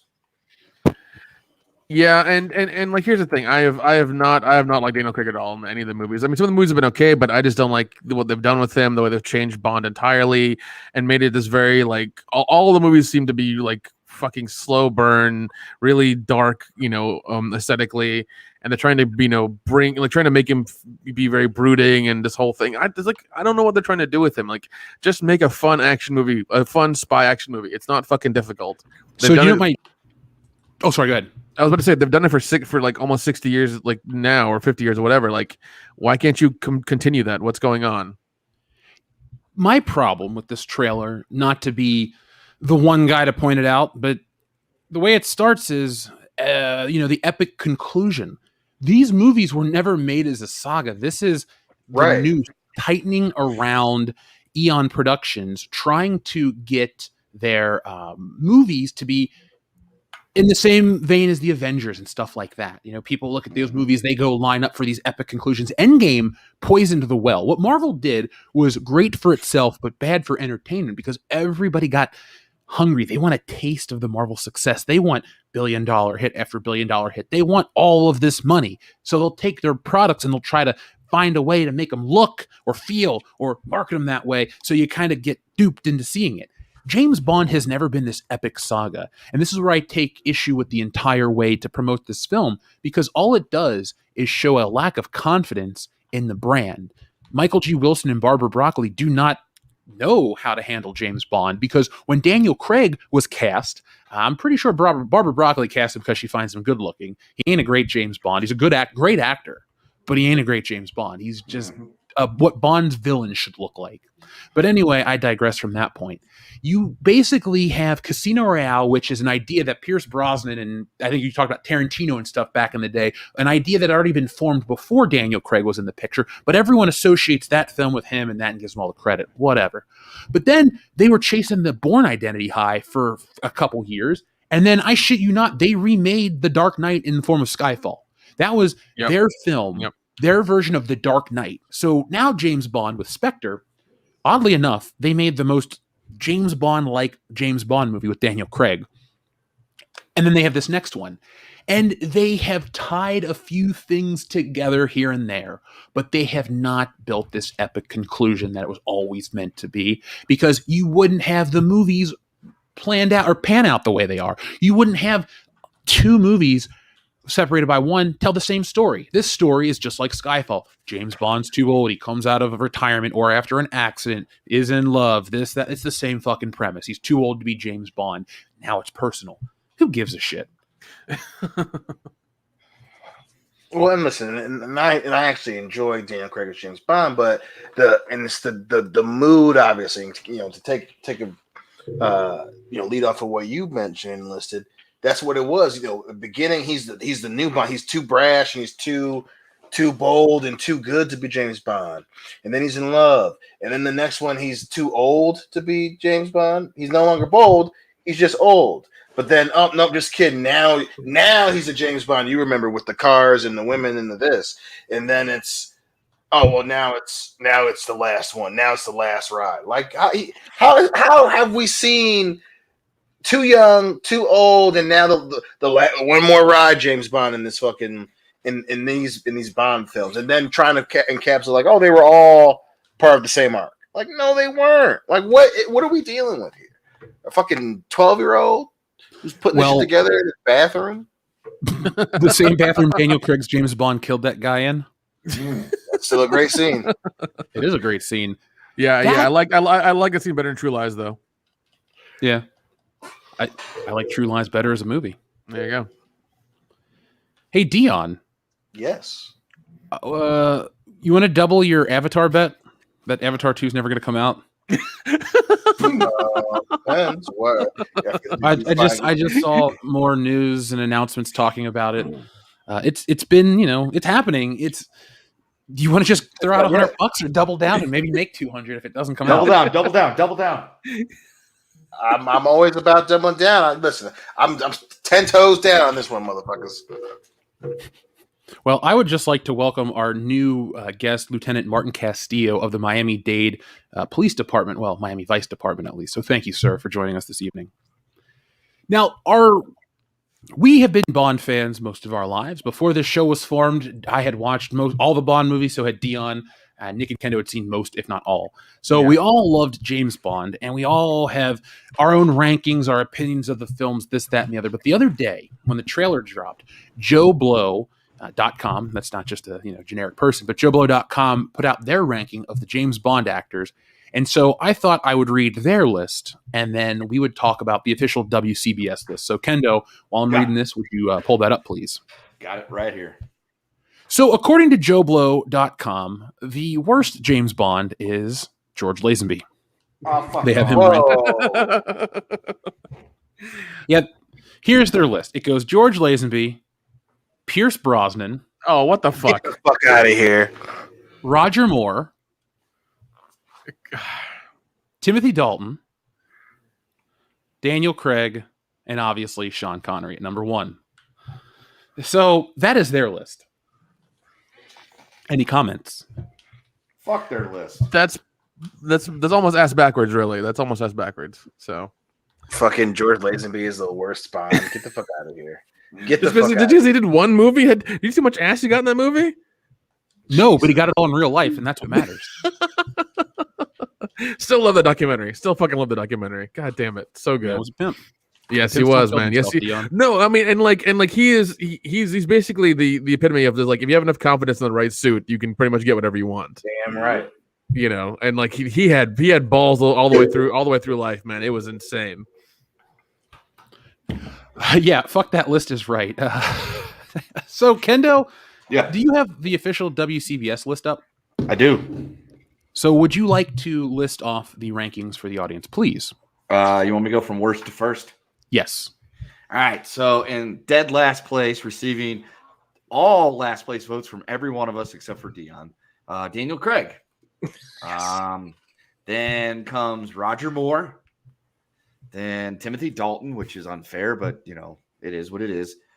George Lazenby comes in third, and then tied for first is Sean Connery and Pierce Brosnan. Sounds about right. Yeah. I like our list. It sounds about right. Jeff and I had Pierce Brosnan first and Sean Connery second. And Nick and Dion had Connery first, and Jeff and I had him second. So dead tie. Yeah, I mean, yeah. To be honest, Pierce Brosnan and Sean Connery could be interchanged for 1 and 2 all the time. Like, Yes. yeah, they're both great. I think they're both the best Bonds. Yeah, they're tied for me. There's gravity. So the way they're marketing this, I understand they're trying to cash in on the Avengers hype, but do you think there's a possibility that this is the last James Bond movie? No. They want franchise money and franchise money. You know, hopefully you don't reboot it with so many, misses in mind. But yeah, this is not gonna be the last James Bond movie. No, and like what it seems like Craig's been there forever though. Like there's been so much time in between the movies. It's ridiculous. Yeah, that's outside of his general sour demeanor towards playing James Bond. That's my biggest problem.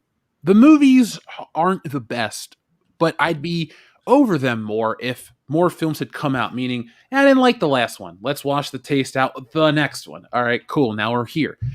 I like the way it operated when Brosnan, and I guess for the most part, is how James Bond is operated every other year. Now, when Connery was playing Bond, they put one out every year between 62 and 65, and then it was every other year moving forward. And when we got to Brosnan, it was the same, 95, 7, 9, and then there was a jump in 02. Yeah. You got to keep James Bond, you got to keep all of this stuff in the conversation, because it's not, I forgot about this, oh, it's so cool to come back. It's like, oh man, James Bond's been gone for a while. There's like 12 other cooler things. And the reason I keep reiterating this point is you don't understand, unless you know me, how important James Bond is to me. So for me, going on and on about how they've kind of missed the boat should be saying something, because I'm the kind of consumer they really can't afford to lose. It's like, I'll buy the box sets, I'll get the books, I'll get the figure, I'll do this, I'll see the movie twice, blah, blah, blah, blah, blah. Sorry, guys, you've turned me off. Yeah. At the end of the Bond movies, what's great is it always says, James Bond will return in, and then gives you the next movie. With Daniel Craig's Bond movies, it should say, James Bond will return probably. Maybe. It'd be nice if it just said James Bond will return, hopefully, at the next one. Yeah. Now, my favorite, I know this is me being a Bond nerd, but my favorite part of the Bond movies is seeing James Bond will return at the end credits. And yeah, they even have him in the, whatchamacallit, They're in the Daniel Craig ones. It's just worded differently. Right. This is going to be the one I don't think has it, and then that's it. I'm guessing the political climate, for some reason, is too much to handle. Why don't you just tell these people to fuck off and make the movie? Because people would go back and see it if it was cool. But I think this is it for Bond. Not to be super negative, but they're going to try something stupid. And the other day, hear me out. So on the High Council, I said that I feel like this film with the reshoots and all this stuff is going to wipe out all of the Lashana Lynch 007. Like this is two separate movies we're going to get. The pre-reshoot pandemic crap and then the version we're going to get now. And no matter what, the version we get is going to be kind of a way to write him out. Okay. Yeah, I could see that. But it's just this is the only main franchise that they have, and they're not gonna end it, especially on a shitty title. You never know. Somebody thought Octopussy was a good title for a film. Okay, look. All right, I know we rag on the title a lot, but what if the title was No Time to Die, Dr. Jones? I could get behind that one. Much better movie. That'd be a way better movie. Oh man, now I'm trying to think of more. No Time to Die, Dr. Jones. And then she's like, 007, you call him Mr. Bond, doll. No more parachutes. Yeah. No more Time to Die.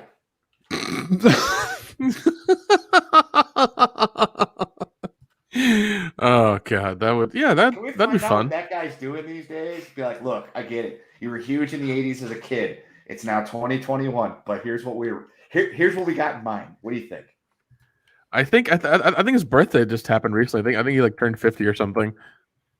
Yeah, he was in two notable films back to back, Indiana Jones and then The Goonies, and that was all she wrote. Yeah, he turned 50. Really, he turned 50 like on August 20th. Yeah, he's 50 years old right now. I kept seeing birthdays for Rebecca De Mornay on my Facebook feed, and it's like, cool, the lady from Risky Business or Wedding Crashers and shit. I like her; she's a good actress. But I saw it like 20 times, like 20 separate posts. So, happy birthday, Rebecca De Mornay! There you go. Enough people fucking told me about it. So, is there anything left for Bond to do? He's been to space. I guess he could time travel. I think no. Don't put that shit out there. Different planets. I mean, that's Pluto Nash, bro. Would Bond time traveling be the worst possible thing we can make him do?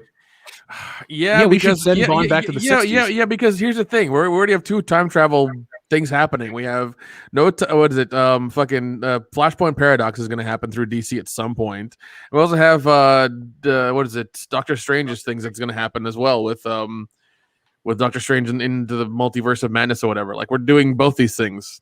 So we're gonna have a third franchise time travel. God damn it. I think even we heard rumors about Indiana Jones time traveling as well. I don't know if those are true or not, but it's getting fucking frustrating. But Nick, haven't you noticed that all franchises and IPs are not building or creating? They just keep finding a way to tell us the same story over and over again. And now through multiverses and time travel, we can tell Indiana Jones in perpetuity. We can have 1,000 Iron Man films, and he can be black, a woman. It doesn't matter. It's Jeff, I love you, but I'm going to slap you. I swear to God. No. We're not doing that. When you completely run out of ideas for things to do with a certain franchise, the best thing to do is time travel because there's all these endless possibilities. Oh my God. But then you know the universe might explode or whatever. You don't want that. I feel like you're just hating on the idea, Nick, and that you I'm not creative, and you just don't enjoy fun. I'm fine if time travel is its own thing, but then to shove it into like James Bond and all this other bullshit as a reset for you to like tell the story again is the laziest goddamn writing thing I've ever heard of in my life. Like, actually be fucking creative for once. The Hollywood, do that, please. I don't know. Sounds like you hate originality. Now let's go and talk about. Somebody had asked the number one Bond title song. Have we ever ranked those, Kendo? We have not. That is the one thing we've talked about doing, but we've never done. All right, so you want to make that our next Patreon thing? Yeah, I have plenty of time to drive to and from work. I can listen to them all on a playlist. I can already tell you which one's going to fall dead last. Yeah, Rita Coolidge's all-time high and all-time low for our fucking list. Okay, I can tell you which 1 and 2 is going to fall dead last. God. Madonna's Die Another Day. God damn it. Okay, 3. I can tell you which 3 are going to fall at the rear. All right, round us out, Kendo. What's that third one? Oh, the one. God damn it. The one from Spectre. The writings. Oh, God, yeah. Oh, that one? Yeah, that's dead last. Well, no, it didn't. I like that one. Didn't what's her name make a song for No Time to Die?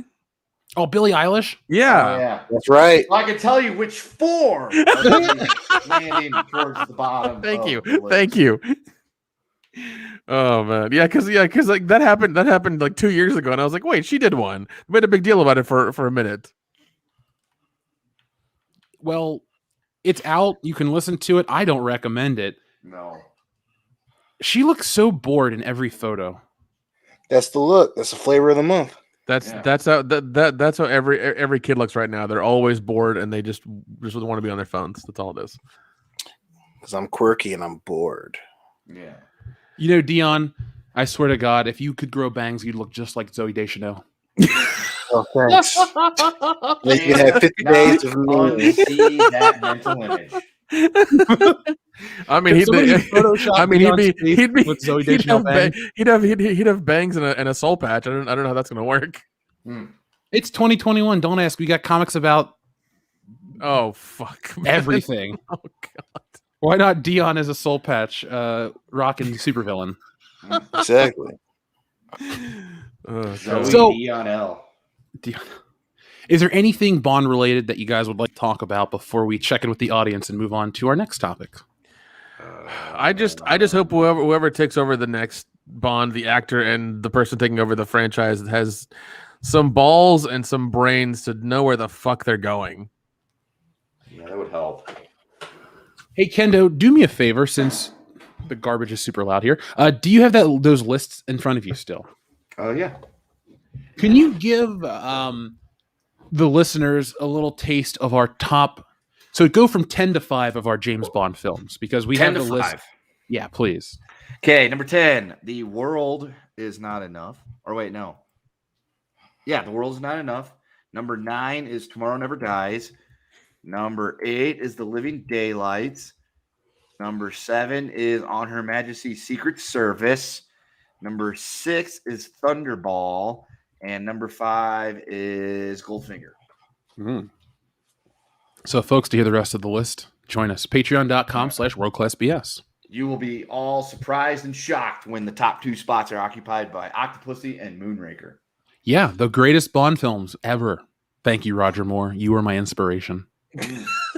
He gets me feeling like I'm at an all-time high. Oh, yeah. Falling in love. So let's check in with the audience, and we'll be right back. Did you see that guy accidentally hit that moose with his car? No. Holy shit. Jamie, pull that video up. It's Mr. Flatnut to you.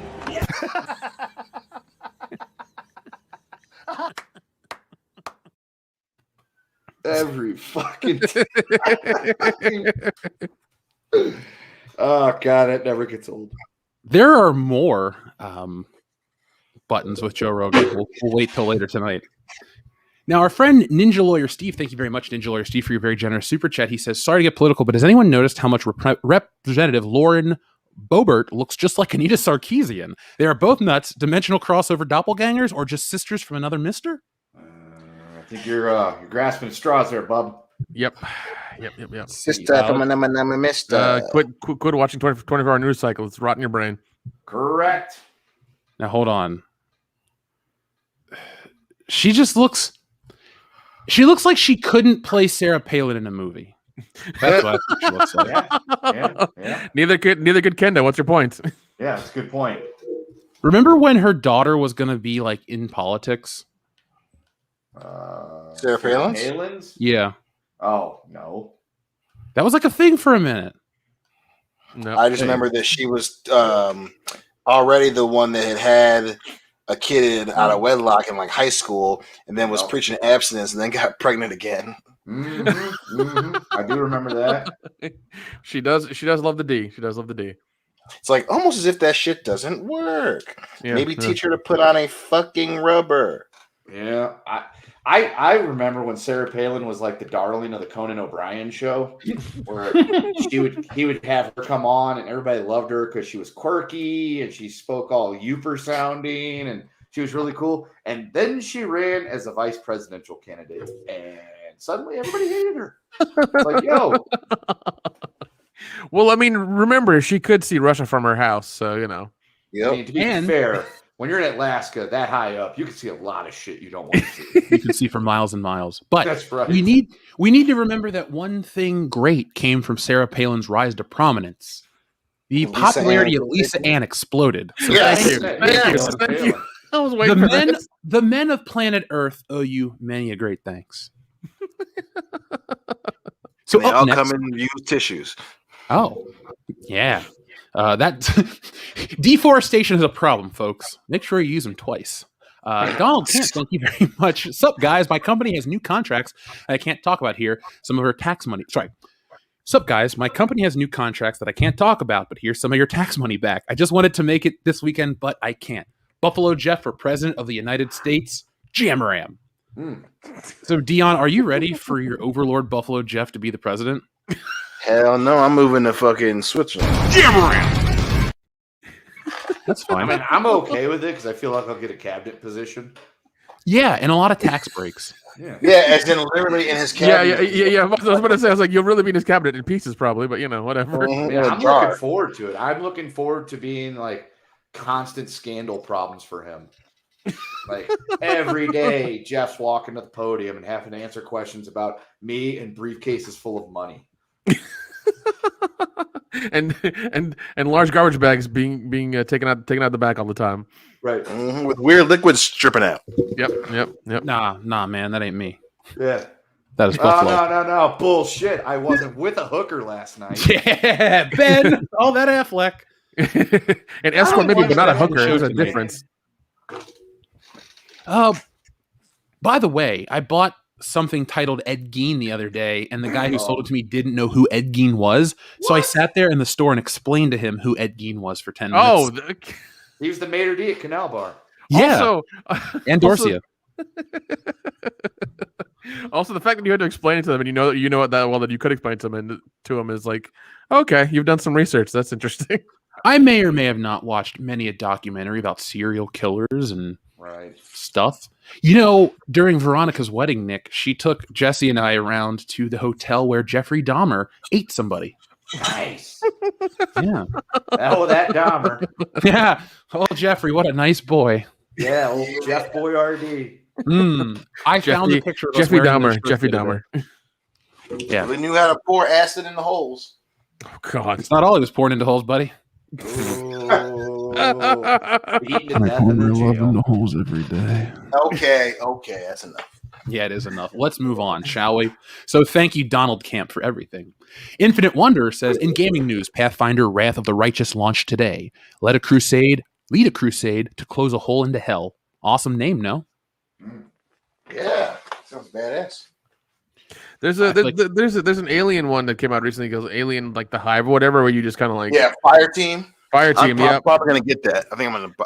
It looks like a lot of fun. It's just a big team game. You just go through and just kill fucking aliens. Now, Dion, hold on. If you're gonna buy the game, tell me what system you're getting it on, dude, because I'll buy a copy and we'll play. Maybe Colonial Marines together. Yeah, man, PlayStation 4, baby. Here's a picture of the game that Infinite Wonder was telling us about. I feel like the WCBS guys would go on we should get together, get really fucked up, and then live stream like a D&D game for like 12 hours. Oh, hell yeah. Oh my God. I haven't played D&D in a while. I've never played D&D. You can teach me on the fly. Oh, okay. I played once like 3 years ago. I'm not a good person to ask about that. Oh yeah, Kendo, it's gonna happen. Oh, by the way, there is a Left 4 Dead ripoff coming out called Back 4 Blood. Wait, what? It's a Left 4 Dead ripoff called Back 4 Blood. Ooh, I'm gonna look this up. I remember enjoying Left 4 Dead 1 and 2. Same. Yeah, so that's coming out soon, I think. Oh, it's coming out in October of this year, so that should be fun. I bought Left 4 Dead on PC about a month ago. They had 1 and 2 for like $3 each on Steam. Oh, nice. I've been playing those. I've been playing Grand Theft Auto 4, The Ballad of Gay Tony. Grand Theft Auto 4 sucks, but the DLC really fixed a lot of the problems. That's good. Yeah, mostly controls, gameplay. It ain't perfect, but it makes me appreciate GTA 5 a lot more. That's good. Yeah. I mean, it is good because it's been almost 10 years. They're never going to make another one, so I have to get used to it. Well, didn't they announce one in like 2025? It's like, we're going to do one in 2025. That's the date. It's going to happen then. It's like, okay. Well, they were supposed to release something about it, but then there was just more DLC for 5. Yeah. You know what's going to be the case is it's going to be a new Grand Theft Auto, a remastered GTA 5 for the Xbox Series X and PlayStation 5 from 2025. Yep. It better be like GTA USA or something like that, where it's like the whole fucking country or something. I could get into that. Yeah. I used to have really good times playing Left 4 Dead back in college with Toph before, Yeah, man. he went ape shit. Before he got diabetes. So folks, let's tell a quick story here on the air. Have you ever had a friend who does dumb shit? The answer is yes, because everybody does dumb shit. But have you ever had a friend fake an illness for gain? We had a friend named Toph who faked diabetes to get in the pants of a girl for sympathy points. How does that work? Like, if you're gonna, somehow. Well, I mean, if you're gonna fake a disease to try to bang a chick, you think you'd go for something a little bit more glamorous than diabetes? You'd think so. Well, I mean, she also must be pretty dumb then if he's like, if she believed that. It's like Dion met her many times. Yep. I just don't know if I can. I don't know, man. I feel like I'm not going to see the world tomorrow because I'm suffering from diabetes. It's like, wait, what? You got diabetes? Just take your fucking insulin. You'll be fine. Yeah, I don't know how that works, but we all he had told us he was faking it, and so we all looked at him like, "Are you fucking serious?" But then he's like, "Don't tell her." I'm like, "Why?" And he's like, "Just don't tell her." So nobody did. We were all like, "All right, this is stupid, but we'll play along." And remember when she broke his heart, Dion? Yes, I do. And he dropped out of college. What? Yeah. The fucked up part is he was a good dude, and I liked him a lot, but he just, may you rest in peace. I mean, was it really that good that it's a drop out of college worthy? Like, I don't know, man. Those sugar walls spoke to him. They must have done something to him, because to drop out of college and be like, fuck it, I'm screwed my life. I'm just done now. It's like, I can't do this anymore. The bees have gotten me. Yeah, it's like you're in college. Like there's more fish in the sea, buddy. You're fine. You're fine. The pussy was just too good. Yeah, that's my response. Yeah, come on, man. I'm sure she's got some cute friends who can tell you got diabetes as well. Just go. I got diabetes. Go give them a college thumb. Like, no need to just be like, yeah, no. You could have. I mean, and then you could have been like, oh, I'm cured. Just done. It's been like, oh yeah. I was part of one of those trial things. You see them commercials late at night. You come in for the weekend, and they gave me this drug, and I'm beatus free. Beatus free. I beat the beatus. Beatus free since 03, baby. Oh God, Dion, would you care to answer the question on screen? Was she hot? That's a hard no. Yeah. Can you both give us like a number rating, please? 3. Oh, wow, you faked the beatus to get with a 3? Oh, go to a party and wait till late in the evening and find a 3 or a 4. Just hope the bed's weight rated. Damn, dude. A 3? Yeah, a 3. Not his best decision. And you did this work to get to our friend Alpha Terranema says, I have a chronic illness in my family. Want to bang? Yeah. Yep. You went through the trouble of making up that you were have a medical condition to get with a 3, and then when she broke up with you, the 3, you left college for the 3. Yeah. That's out of 10, Darian 217. Don't worry. Yeah, no, it's always at a 10. It's always at a 10. Always at a 10. Yeah, there's no out of 5. It's always at a 10. No, this isn't X-Play. We don't do 5 out of 5. Dude, I saw that comeback the other day on YouTube, and I felt super old. I'm like, Adam Sessler, you were always going bald, but it finally happened. They have a YouTube channel, and I've kind of seen it here and there, but I just don't care enough to subscribe. Just really don't. Yeah, me neither. But I'll still watch it without subscribing. And he's so. Oh my God, they're so old. And now I do have a follow-up question though. Did she break up with him because she found out he didn't have diabetes, or did she break up with him even though he was dying of the beatus? They never dated. I think they hooked up like once, and then like everybody thought they were gonna date, and we were all excited, and then we went off for Christmas break, and like no one ever talked about it again. She found somebody that had fucking lupus and left his ass. Yep. No. She found somebody who had leprosy. That's what it was. A worse fucking chronic condition.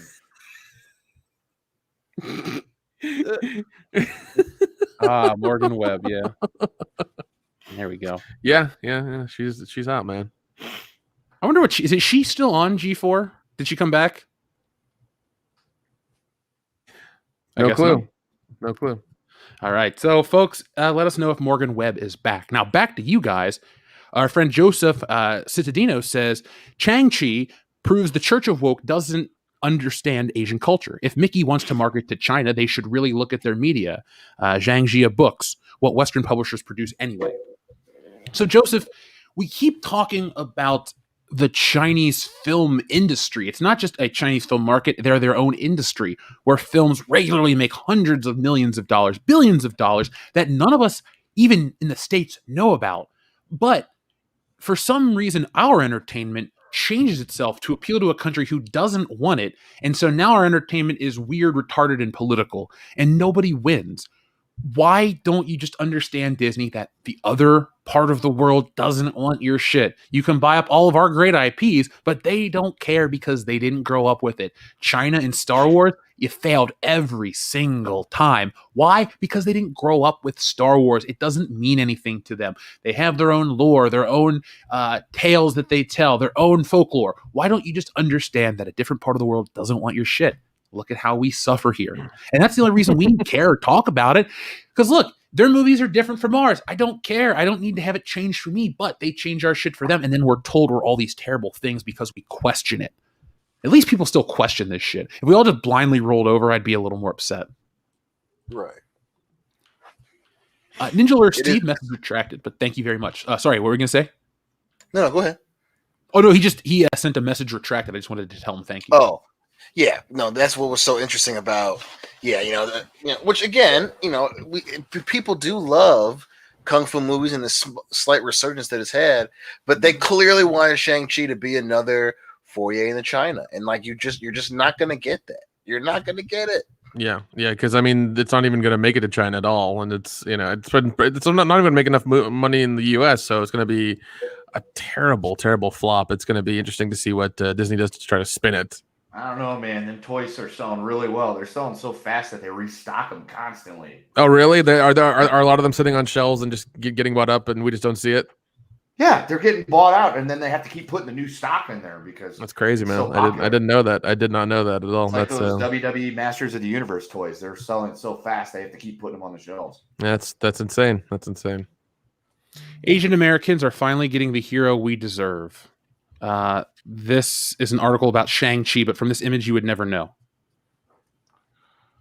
Yeah, what was that? What the fuck was that? It was some fat kid that looked like he was trying to sell you ramen. God.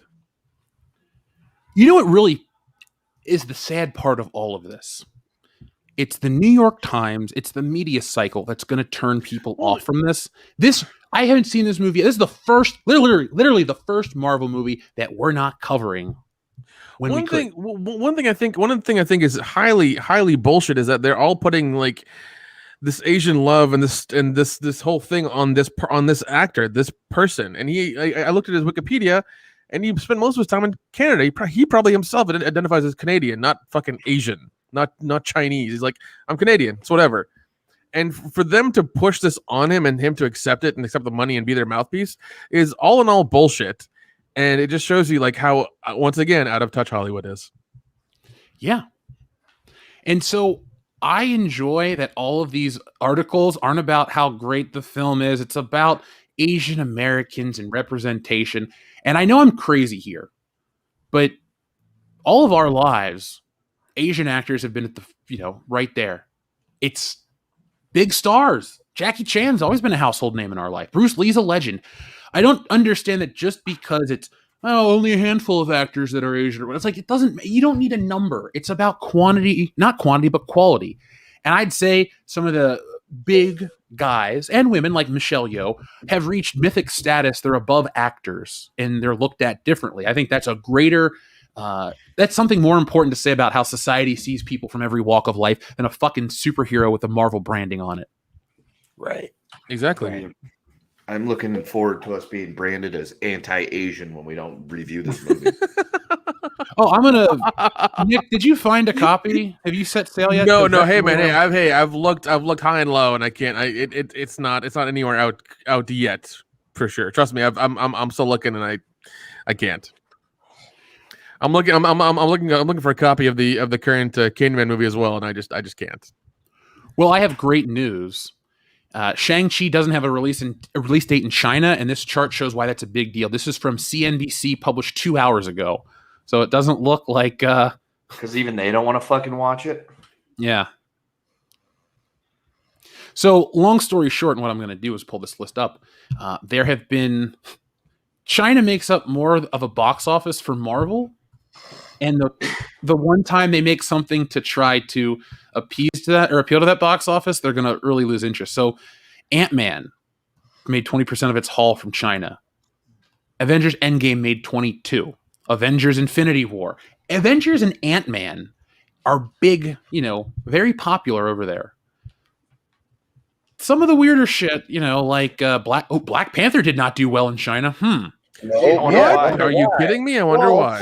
I'm surprised because did they shrink him really small on the fucking poster too? They're like, there's just like this tiny ass little picture of like Chadwick Boseman in the corner. There we go. White Knight says, "What about Ming-Na Wen as Chun-Li in Street Fighter, or doesn't she count because she's a woman?" New York Times is so racist, anti-Asian, movie. That's why they're pissed. Well, I mean, even the Mortal Kombat thing happened this year, and they're like, oh, these things are Japanese and Chinese. It's like the original game was filmed in a fucking garage, and the guy with the Japanese hat was like the Mexican gardener or something. He was in costume. Like, calm the fuck down. Casino, right? What was his name? Yeah. It was like the dumbest thing, and even the creators were like, we just did this. Like, it was just a game we wanted to make. We filmed all of it. Doesn't matter. I would just like to point out how funny the fucking media is when they lump all Asians in together. They're like, oh, he's Japanese. This is going to play big in Asia. It's like, I don't think you realize the history of the Asian continent. Most of them don't like each other for very, very valid reasons. Yeah, they all hate each other. So this idea that if you have somebody who looks like that and all those countries will latch onto it and be grateful. It's like, no, they're going to realize because they know how their own looks like. They're going to be like, oh, he doesn't look like us. Fuck the movie. Like, that's what's going to happen. Mm-hmm. So you have, when you Google Asian actors, you get, Steven Yeun, excuse me. He's from The Walking Dead. He was in that movie, Minari, that won an Oscar. So you got a ton of big actors. Ben Kingsley's Ben Kingsley's an Asian actor. There you go. Is he really? Yeah. But when you Google this. Oh God, hold on. Yeah. Ben Kingsley's Indian. Yeah. 1 second. I think he was. Okay. I was waiting for it to happen. Apparently, Dion's awake. So, is it? Dion. Okay. All right. Because I thought I heard some snoring. I was like, is it happening? Are we doing it? You're imagining things. Okay. Good. I was making sure. So I looked up an article it's titled, or just looked up an article, but I found one titled 14 Iconic Asian Actors You Should Know. You know who the title picture is? Turkey Baster. Jackie Chan. That one chick. Oh, what the fuck? Really? Yeah, that's where I was going. She's done the least amount of shit, and she's on the front. Wait, hold on. What news organization is this? TZR. What is that? I don't know. When TMZ is not reputable enough, you get TZR. I don't know what the fuck TZR is. Like, it looks like it's some kid in the basement made this or whatever. I mean, I have no issues with Kelly Marie Tran, the actress, but goddamn, Rose. No, man, she's terrible. and it was really horrible because they made her look horrible in the movie, and in real life she's actually really hot. I'm just like, you missed out on this whole thing. That's just another case of them being stupid. They're like, she's Vietnamese, she'll play big in China. It's like, no, that's not how it works. No, that works. No. It'd be like, oh yeah, he's from Texas. Everybody's gonna love him in Minnesota. No, two very distinctly different people. Yeah. Yes, Coffee Hunter. How is she iconic? I don't know. Everyone's hyperbolic. The greatest this, the greatest that, the most important. Look, we've overdone it with the wording here on the internet. Everything is hyperbolic to the nth degree. I'm just excited for them to be like, this movie, and that's it. The movie that is here. That's the level basically. Yeah. Oh man, this is frustrating. There it is again. Yeah. See? Hello, Dion. It's your old friend. It fucking happened. I knew it. What should we use to wake him up? I don't know. Keep doing Buffalo Jeff until he wakes up. Hold on. All right, folks, from all of us here, thank you for watching. Be smart, be safe, be cool, but always be excellent to each other. No.com. All right, Kendall. Well, we'll see you guys next week. Nice shooting, son. What's your name? My name is Jeff.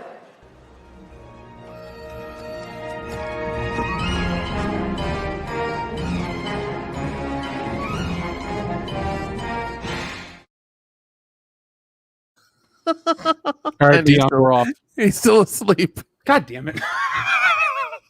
He's still asleep. I knew it. I like how people are like, "Oh shit, the show's over." No, it's not. We're not. People are like, "Oh god." Oh well.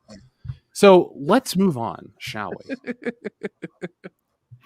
Crimson Fog. Since Dion's asleep, Crimson Fang, excuse me, says the Gintama live action movies had it right. I don't know what that is. Do you guys? Nope. Okay, so Gintama is anime, obviously. Live action, here we are. Okay, they're comedy action films. And it seemed to be pretty successful. We'll have to take a look at them. Yeah, Dion agrees. Dion agrees, yep. Well, let's mute him while he sleeps. Up next is our friend Ninja Lawyer Steve, who says, Wank, a Medea Halloween. Wank Schmidt, Invasion of the Body Wankers. What's Wanking Gilbert Grape? Wankenstein, Wank House Rules, Wank Zoids, Wank versus Jerk. Now, Steve, I'm glad you said Wank Schmidt. Do you guys remember the film about Schmidt with Jack Nicholson? I barely do. Not really. The only thing I remember about it is that it was marketed as Kathy Bates' first nude scene, so everyone was excited. Really? I mean, that was the part of the movie that I remember people marketing or talking about. Do you really want to see Kathy Bates naked though? Like that's really the question you have to ask yourself. Like, are you prepared for this? Nobody's prepared. Yeah. Would you guys watch Wank a Medea Halloween? I mean, he did win an Oscar, so probably. And Dion's really asleep. So, Doug Keller, thank you very much. He says the Detroit Lions will make the playoffs.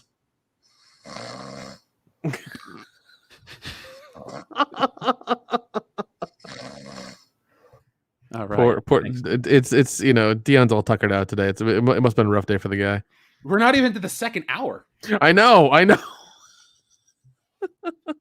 No Delicious said, with the recent thing with Joe Rogan and ivermectin, does this change the stigma with horse porn? Asking for a friend. Oh my God. I think the stigma stands. What about you guys? Yes, it does. Kendo? Totally does.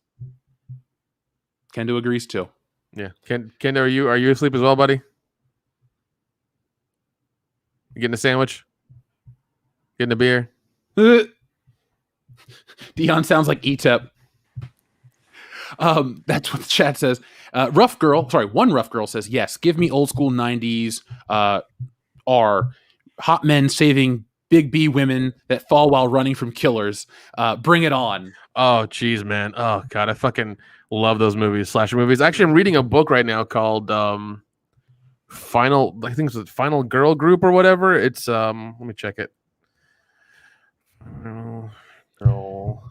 Oh yeah, the Final Girl Support Group. It's actually really interesting, and it's a lot of fun. I think I'm doing the audiobook version, so Adrian King's reading the whole book. It's pretty awesome. I'm about 2 or 3 hours in. It's like a 13-hour book, so yeah, it's fun because you're trying to figure out like which major slashers they're talking about because they can't really mention them by name. And they call Crystal Lake like Camp Red River, I think. So it's weird to see like apparently in the book all the Final Girls are real, and all the movies we've seen over the years are just tellings of their horrible story. Oh, I like that. That like actually happened. Yeah. And in the support group, they literally meet in like a church in the basement like once a month to talk about things that things that happened to them and how they feel, things like that. And after a while, they just quit and they start getting knocked off, and that's where I'm at. That's where I'm at right now. So, yeah. By the way, one rough girl, the super chat threw me off because you use the parachute as just a picture. So I was like, wait, I'm with you though. I do want old school 90s R action films. It's just the damn parachutes. We're good for a reason. Yeah, man. Yeah, they were a lot of fun. Do you guys want to watch Operation Dumbo Drop this weekend? No. That's the correct answer. Not even a little bit. Nope. No. Modalicious says, obvious stuff marketed to children, and that's okay, but violence is just too much? Like the kid demographic doesn't age older than 4?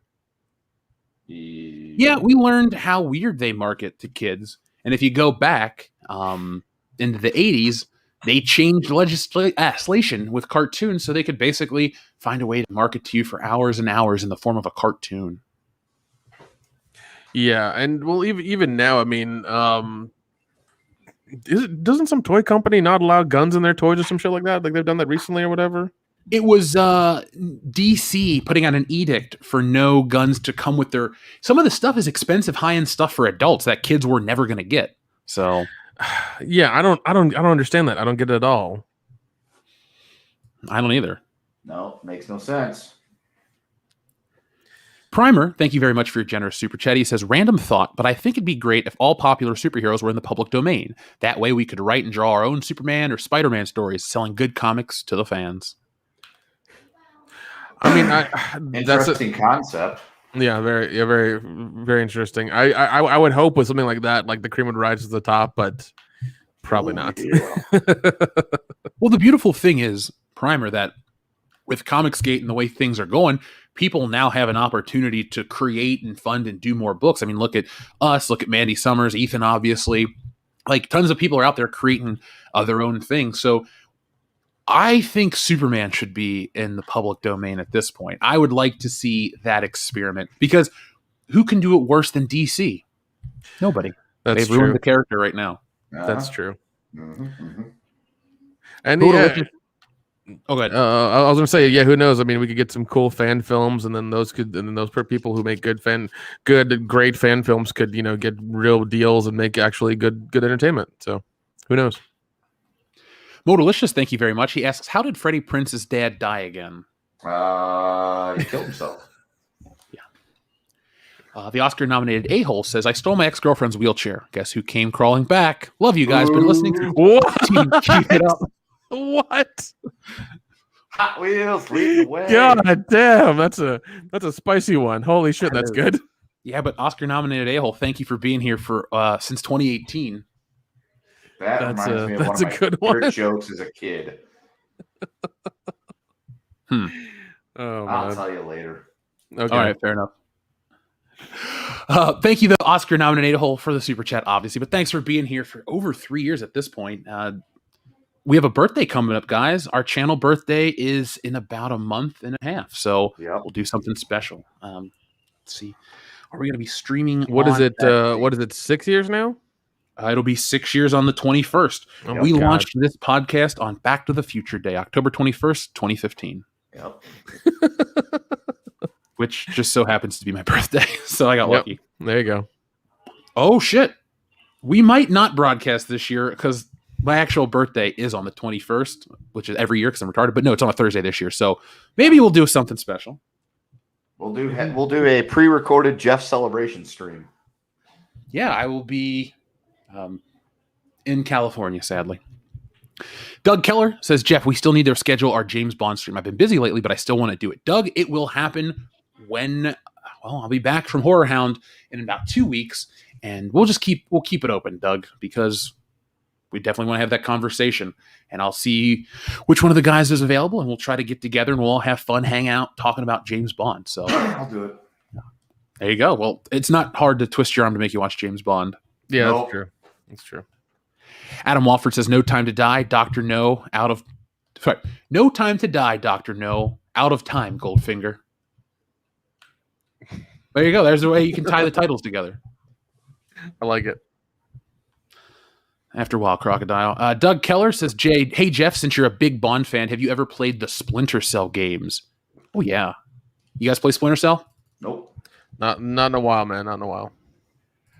So I got into Splinter Cell fairly early on. My neighbor had it. What was it? Number 2. Whatever the second one. Is not Operation Surma. No, that's Mission Impossible, the game. Anyway, whatever Splinter Cell number 2 was the first one I played over at my friend's house. Pandora Tomorrow. Okay. So my buddy Virgil had it. He was into it. I played it. It was fun. I got Splinter Cell on the Xbox 360 Double Agent. It looked great. I played it. I didn't finish it. That being said, I do like Splinter Cell, and I like those types of games. I'm pretty sure that's what I watched on Razor Fist's channel years ago. I watched him review all those games, and I had a lot of fun with it. But I like Tom Clancy games across the board. I've mentioned earlier how I'm playing The Division 2, and I've played... Oh, God, what's the other one I have? Fuck, I'm in the middle of playing it, and I can't think of the title. Must mean it's not that great. Either way, I enjoy Tom Clancy games. They're a lot of fun to me. You guys play them? Not recently, but I'm more disappointed in the fact that you're friends with Virgil, and you've never let me meet him. Well, it's going to cost. I mean, I'll pay the fuck money for meeting up with Virgil to go to the Olive Garden for some meat sauce. All right. Well, I'll call him up when I'm in town. Up next, we have our friend. Let's see. Sorry, Nelson. Rob Brandt says, Jeff, did you build your Optimus Prime kit? I finally got more G1 version. Also, if you need an audiobook, I suggest Rainbow Six if you have 36 hours. Holy shit. Rob, I might have 36 hours. That's wow, that's long, man. That's fucking long. 36 hours. Now, I haven't built it yet, Rob. I lost it when I moved. It's in the box, or it's in a box. I'm pretty sure it's probably in this toy box that's right next to me, but I have not unpacked it yet. So, not yet, but I will, and it'll be fun to build a model. I haven't built one in years. Nick, you're a pretty talented model builder, correct?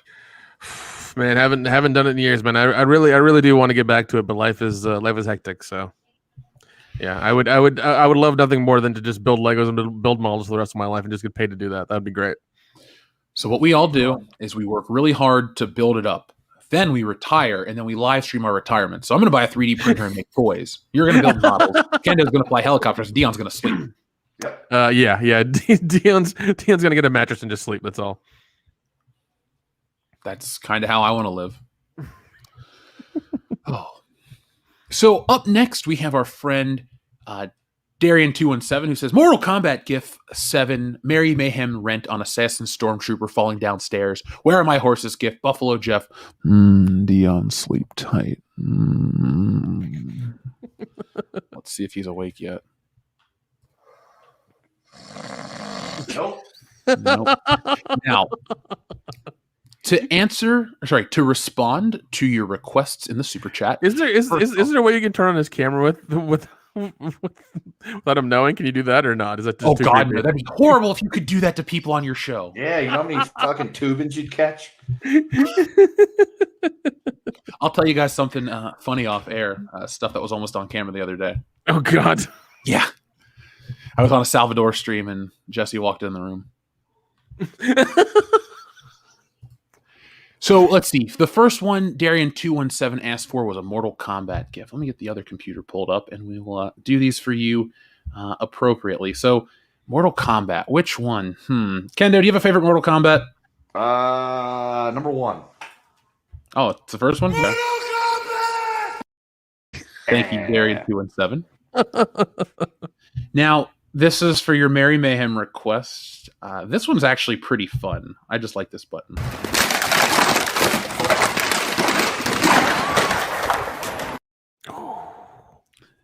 The part about that makes me happy is just the fucking plasticky sound of that falling down the stairs. That clickety-clackety of the plastic. That's what makes me happy. Never gets old. Never gets old. Never? No. I love it too. I put it in a lot of videos when I can. Where are my horses? He says, oh God. Dion not being awake. Yeah. It takes the theme out of it because I'll still just press the beginning. Who are you? What are you doing here and where are my horses?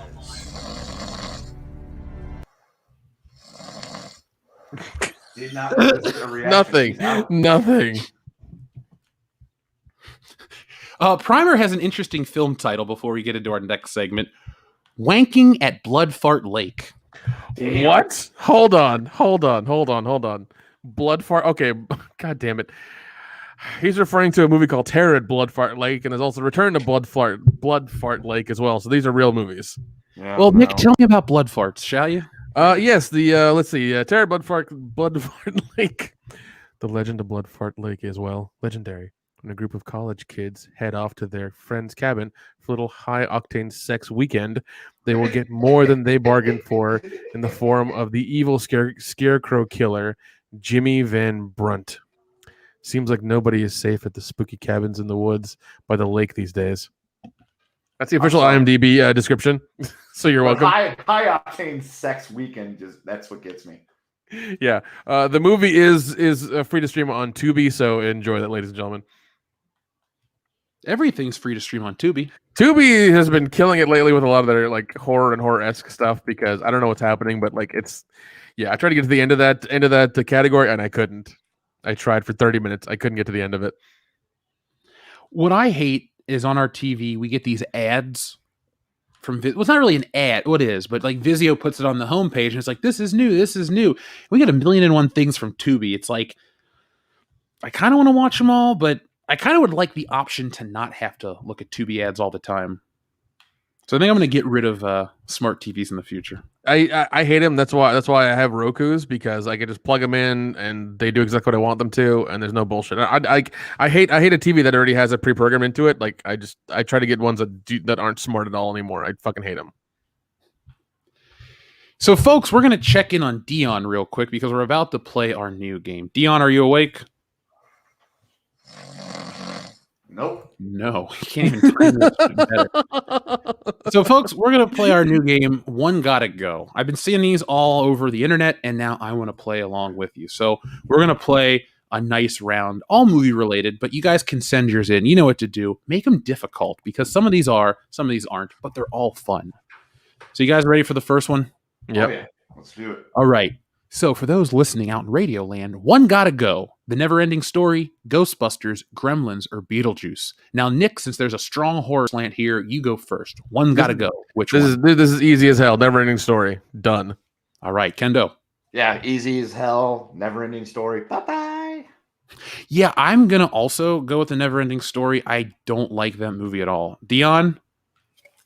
Yeah, definitely get rid of What? Yes! Holy shit, he's awake now. Perfect timing. All right. That's amazing. He needed a little power nap. That's okay. Yeah. I was cutting up raspberries. Uh-huh. Now, this one's a little more difficult, guys. One Gotta Go. Three Amigos, European Vacation, Fletch, or Caddyshack? Whoa. I'm gonna say Three Amigos because I've watched it like once in my life and it's okay. I'm not gonna. Yeah, everything else I've seen multiple times and I love. So I'm gonna say Three Amigos. Kendo. Three Amigos. Dion. Yeah, I gotta go with Three Amigos too. Of saving the rest of them. Yeah, Three Amigos. Not to be to beat a dead horse, but I'll pick Three Amigos because I haven't seen it. Yes, I know. I want to see it desperately. I love Martin Short. I love Chevy Chase. I love Steve Martin, but can't. I haven't seen it. I've watched it once when I was a kid, and I was like, it's okay. It was fine. I'm sure I'll watch it now. I might like it, but I just don't care for it. And Fletch is one of my all-time favorites, so it's really difficult for me to even consider. You know what'd be really difficult is if you threw the original Vacation instead of Three Amigos up there, because then it's a real fucking challenge. Yeah. That's true. But European Vacation is pretty fun though. So we'll be pigs. Yeah. And then finally, for our last of One Gotta Go, 4 films, 1 choice: Point Break, Speed, The Matrix, or John Wick.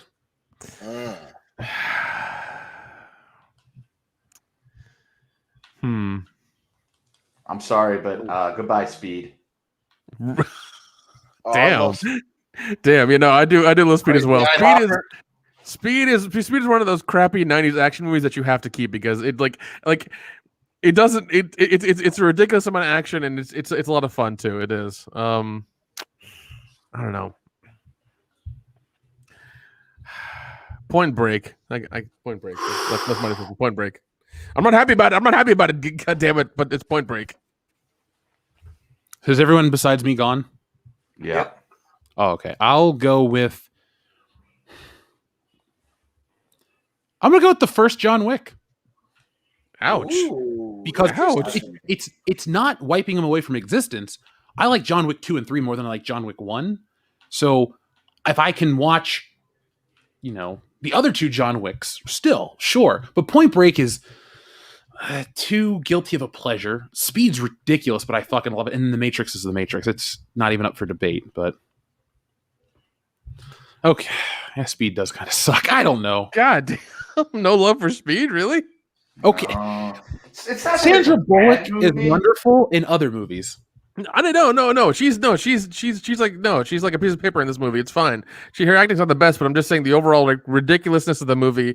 Keanu Reeves being like whoa level Keanu Reeves in this movie is just so much fun and just nuts, and I don't know, the whole thing just reeks of 90s like cheese. That's why I love it.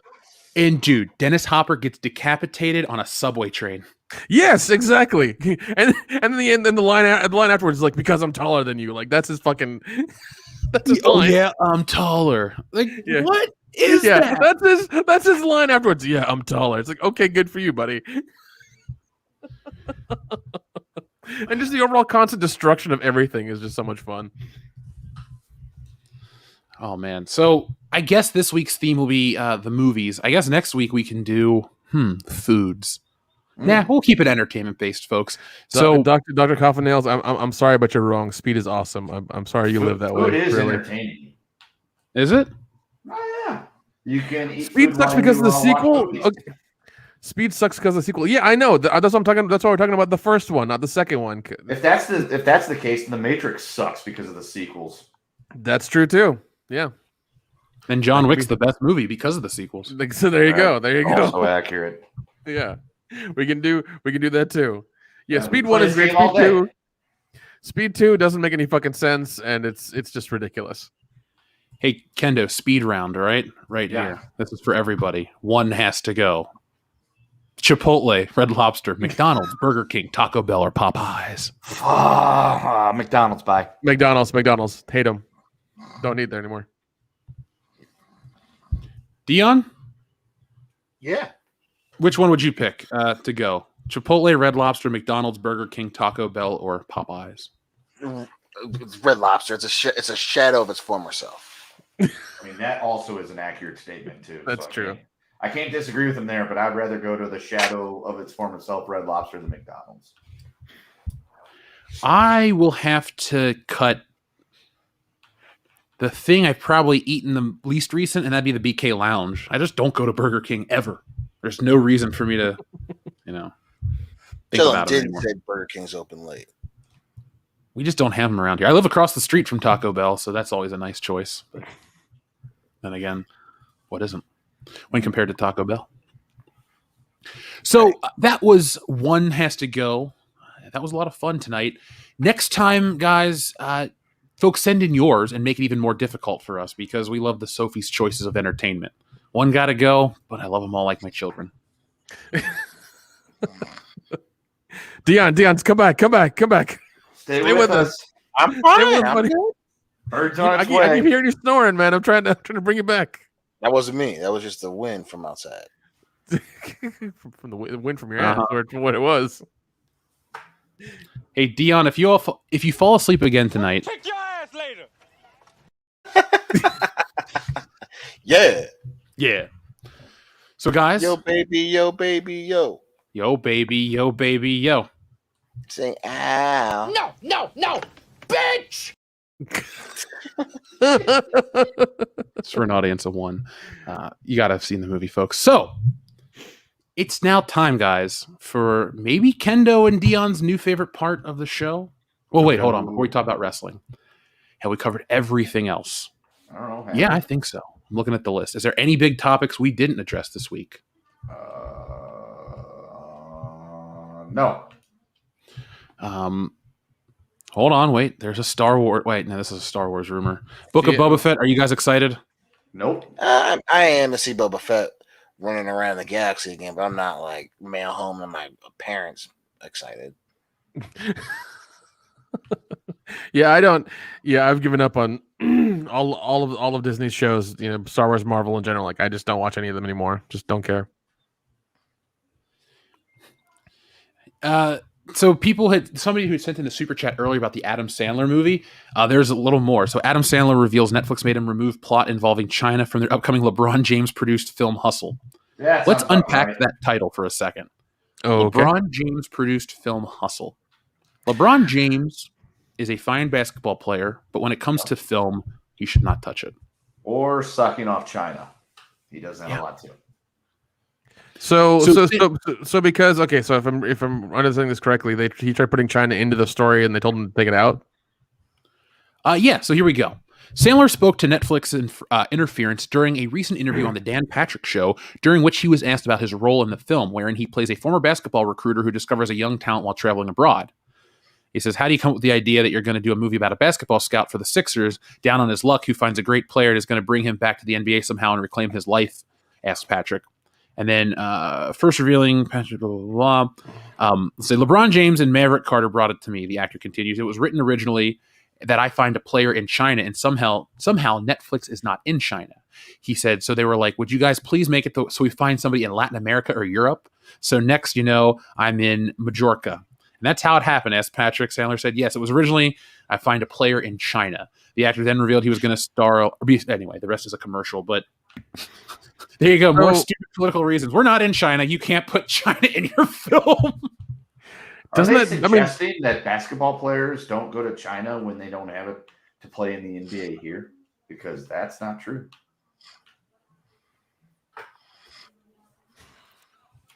Dion, do you have anything to say about this? No. Okay. Well, I can't wait to not watch this movie. It's one of those things where, like, if they're not in China, then you should be able to make movies about China and have them on your platform if you're not in China. So this way it doesn't affect your price, your money, or anything like that. So I don't see if anything, you should be able to put the movies on there and shit talk China as best as possible. Yeah, like I'm not following the logic here. Yeah. Neither is Amazon. Have you guys heard about the Wheel of Time? Nope. Yeah. No. Okay, I haven't. Apparently, it's a really popular fantasy series. Long story short, it's getting a TV show on Amazon, and today the trailer dropped, and a lot of people have been talking about it. It's not a brand of sci-fi or fantasy. No, it's fantasy that I would be interested in. It looks, high adventure, Game of Thronesy ish, that kind of look. I'm not excited by it at all. From what I've seen, but I don't know the franchise. I just wondered how popular it was. I wanted to pull you guys real quick. Yeah, also, tell me that title is not trying to be Game of Thrones. Oh, it's look at totally that! being, Look at that!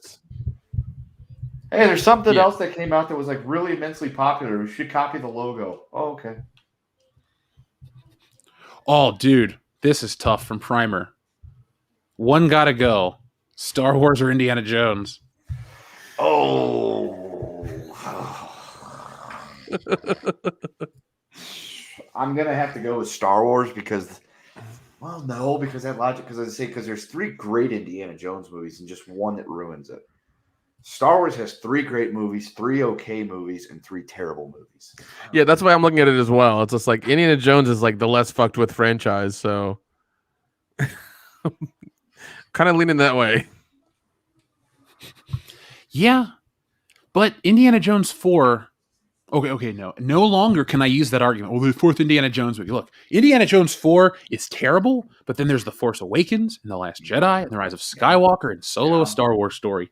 When you compare that against Indiana Jones and the Temple of Doom, Raiders of the Lost Ark and Last Crusade, and yes, I read those in chronological order of the universe because I fucked up and didn't want to call it Indiana Jones and the Raiders of the Lost Ark, but I digress. Indiana Jones wins because it's 75% amazing and 25% shit. Star Wars, not even 50% good anymore. Nope. Yeah, that's the scary part now. Yeah, it's just bad ratio. Yeah, bad robot. Convenient how those you put them together and that's what you get. I was gonna say more like bad director, but that's just me. Oh, God, dude, bad director, bad producer, bad comic book creator. J.J. Abrams is not for me. Maybe his talent is what's in that mystery box, but he's never opened it yet. I don't know him. Story. Well, I mean, I think that's the reason Jordan Peele's like kind of like shot up so big is because J.J. Abrams gave him a leg up. Hey, Hollywood, I can be that skin color. Give me a leg up. We'll make Stealing Solo the movie. We'll make Wokebusters, and then we'll adapt the shit I've been working on that's not parody related, which is basically everything else I'm going to make. So there you go. Doug Keller, thank you very much. He got in on the one gotta go. He says, Commando, Lethal Weapon 2, Beverly Hills Cop, or RoboCop?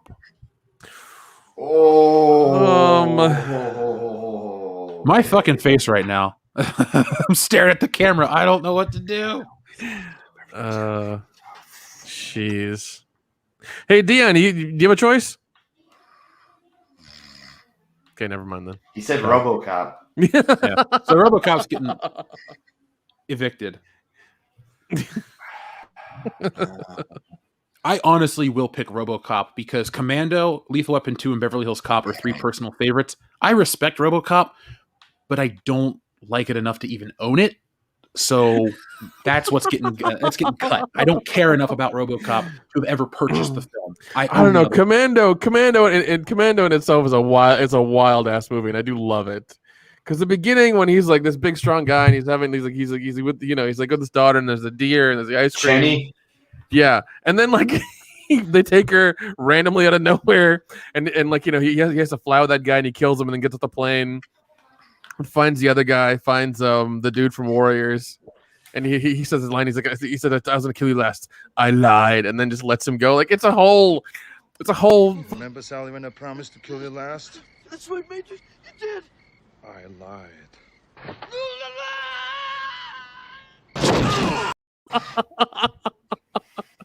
Love it. Fucking love it, man. Commando button. God, that's awesome. Yeah, I love that. I love that so much. Yeah, that movie in itself is like kind of campy but really fun. Yeah, I don't know. They're all. I'm going to say Beverly Hills Cop 1 because 2 is better. That's what I'm going to say. Ouch. That is just cold-blooded. I'm gonna kick your ass later. Fair enough. Fair enough. That's fine. And even that clip is from Beverly Hills Cop 2. So you're proving my point. Thank you very much. Oh, I know. I love Beverly Hills Cop 2. But the first one, man. No, it's wonderful. It's a great film, but it's kind of like out of the selection here. It's like I could let it go because 2 is. Let's see if we can wake up Dion with this. Hey, what's the music from? Every time, God. There we go. He's back. Just like magic. So Dion, now that you're back, let's talk about our next segment to close out our show, the wrestling segment. Oh, shut your mouth, you thong-wearing fatty! Guys, Guys, hold on a little bit more, buddy, a little bit more. Yeah. Nope. Nope, couldn't do it. Guess what, motherfucker? He's back out. God damn it. Well, when he comes to, let's see how I have it listed. Well, Kendo, you were a WCW viewer, much more dedicated than anyone else here on the show. I watched a handful of WCW episodes. It was always lesser than WWF. But today we have some sad news. Now, the women of WCW, they were the Nitro Girls, they were the other female wrestlers. They never really reached the same heights as some of the WWF or ECW women in terms of popularity, and I'm using Lita as an example. But today, sadly, one has passed away. So, do you remember Daphne from WCW, Kendo? Not really. That's when I saw that. I essentially message came across at about the same time you guys. I was listening to Salamonster, and he was talking about it. And somebody had posted something about how she was found dead, and I'm just like, wow, he just talking about how she was doing some kind of stream and everything was dark and brooding. And I'm trying to remember, and I was like, I'm trying to remember, and I could not for the life of me remember who she is. It's sad. I'm not saying it's any less tragic, but I just could not for the life of me remember who it was. I heard Daphne in WCW, and I went, okay, but it would be disingenuous to act like she was important to me like China was. Obviously, you want to pay the respects, but the story surrounding her last couple of hours is the scariest part. So, folks, what happened is she was on a live stream, and I believe Dan or Phil were watching it at the time, and she just seemed kind of down, was talking about a couple things, and people like Mick Foley, I believe, were checking in on her. And long story short, she passed away. It was suicide. So yeah, it's sad. You hate it whenever something like that happens, but for it to happen so fast, that was crazy, because literally it happened within hours of people going, hey, she was on this live stream and she wasn't acting real great. She was acting really really dark and brooding and down. And then, you get the news 12 hours later. Yeah, she killed herself. Well, rest in peace, Daphne. And folks, there's really you check in on people in your life. That's all I'll add. Yeah. Now we have something. You want to talk about something fun or something depressing, Kendo? Well, we just did depressing, so let's go fun. All right. So AEW's All Out is this weekend.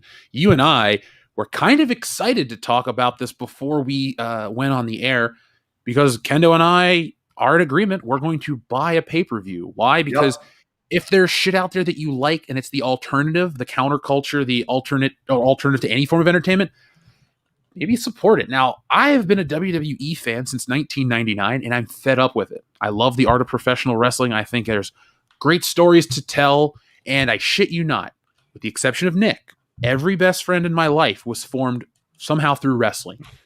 How did I meet Dion? Well, I was walking back from the cafeteria one day with my friend Greg, who used to kick the ceiling, and we heard a wrestling bell, and I knocked on his door and I said, hey man, are you watching WWE? And the guy who opened the door was Dustin. And so Dustin and I started to hang out, and he goes, hey, blah, blah, blah, blah, blah, one day. It's my birthday. You want to go to the strip club with us? I had never been to a strip club. I was only 19, and I said, sure, I'll go.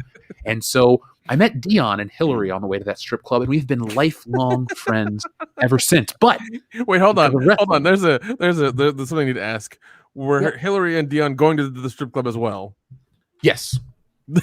We all went together. Oh, that's great. That's great. That's gonna be a story to tell their kids in a few years. Yeah. Well, it's really kind of innocent. It just involves we took this guy. His name was literally Rickshaw. Laugh at that if you will. But we were in his Mercedes, and Hillary laid across the back seat because she couldn't squeeze in. So she's like, I'll just lay across everyone's lap. So was he Indian by chance? Oh yeah. Okay. Yeah, that explains a lot. He is super big. I think he's still my Facebook friend. I'll show you his profile at Horror Hound. Oh, God, no, we're I probably low key know the guy from somewhere.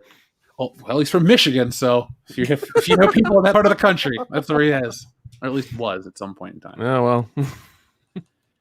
So Kendo, you and I are a little geeked out over All Out 2021. Anything special on this card that you'd like to talk about? It'll be interesting to see Punk in the ring again, not getting pummeled like he was in UFC. So there's that. The fact that Bryan Danielson might be showing up is a little exciting. I'm hoping that they don't do something stupid like having Jericho beat MJF. I'm hoping that they book it correctly and they just have MJF go over because he's the younger talent. The 50-year-old Jericho doesn't need to be getting a win back after having lost three matches. Plus, he's promised retirement, which kind of telegraphs it, which I hate it when they do that. A guy's not retiring, but they're like, I'll retire if I lose. Like, fucking hell. It's like, well, Shawn SummerSlam. Michaels did. Yeah, but he actually retired. That's the difference. Isn't it time for Chris Jericho to hang it up? La Champion? Maybe he can retire with a little bit of the bubbly. I think it's time for him to retire. He's 50 years old. He doesn't have it anymore. He doesn't look like he's in really great shape. It's like he wants to go sing his music with Fozzy. Go do that. Come back and, occasionally show up and do stuff. But you don't need to be wrestling every fucking week. No. Now, I have the card pulled up. I'm not going to read it for everybody because I'll spare you that. I'm just surprised, Kendo, that Christian is in the main event for the title. That's because Hangman Adam Page is on paternity leave because his significant other is knocked up and is having a kid. Who is? Hangman Adam Page, because he was originally slated to be in that spot.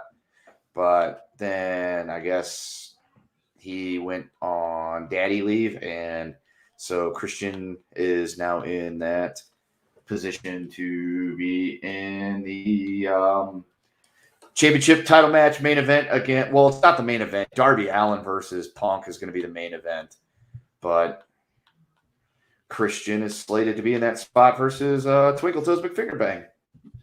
Now I know he won't win, but I too would love if Christian wins. He's a personal favorite of mine. I would like him to win just because I'm tired of Kenny Olivier. On Wednesday nights, you like to stay up late though. That's true. I stay up late, watch. We know the song, Jeff. We know the song.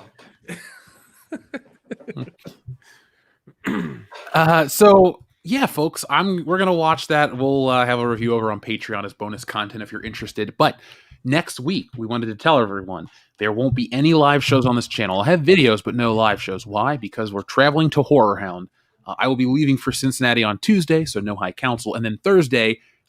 Nick and Dion will be in transit, so there won't be a way to have a show. So we'll be back. We're not leaving. The show ain't over yet. Don't go anywhere. But don't make me act like fucking Marvin Berry right here, okay? Because you could be my star. Dude, that should be what we do when we hit our next goal. We should do like a Marvin Berry and the Starlighters parody. Dude. Kendo, can you sing Earth Angel? Earth Angel, Earth Angel. Oh, listen to those acoustics, man. That's really good. Mine, my darling dear. Love you for all time. Yeah, I can do it. I'll get better. Dion Zack Snyder is the greatest ever. Wow. Just out. Joseph Ippolito, I don't know if you heard me mention this, but I was watching one of the Star Trek movies and somebody had the same name as you, and it was just weird. I know it's not you. If it is, cool, but it's just like, not the most common name. Wonder if it is the supervising dialogue editor from Star Trek 6. If that's you. That'd be amazing. That'd be hilarious.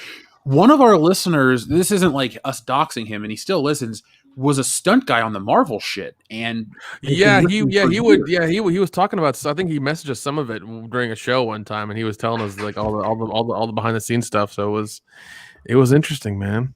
It was fun. Well, it's cool hearing from the stunt guys because they're the ones that are doing the hardest shit, and they know how the stuff is actually shot and done. So it's interesting to hear like, oh, before they fix it in post. Yeah, exactly. I agree, Miss Ninja Julian. Kenny Omega cannot pull off the mutton chops. I don't think Triple H pulled it off that well, but wait, he did because his nose is so big, so it pulls away from his face. But Okay, sure. that's neither here nor there.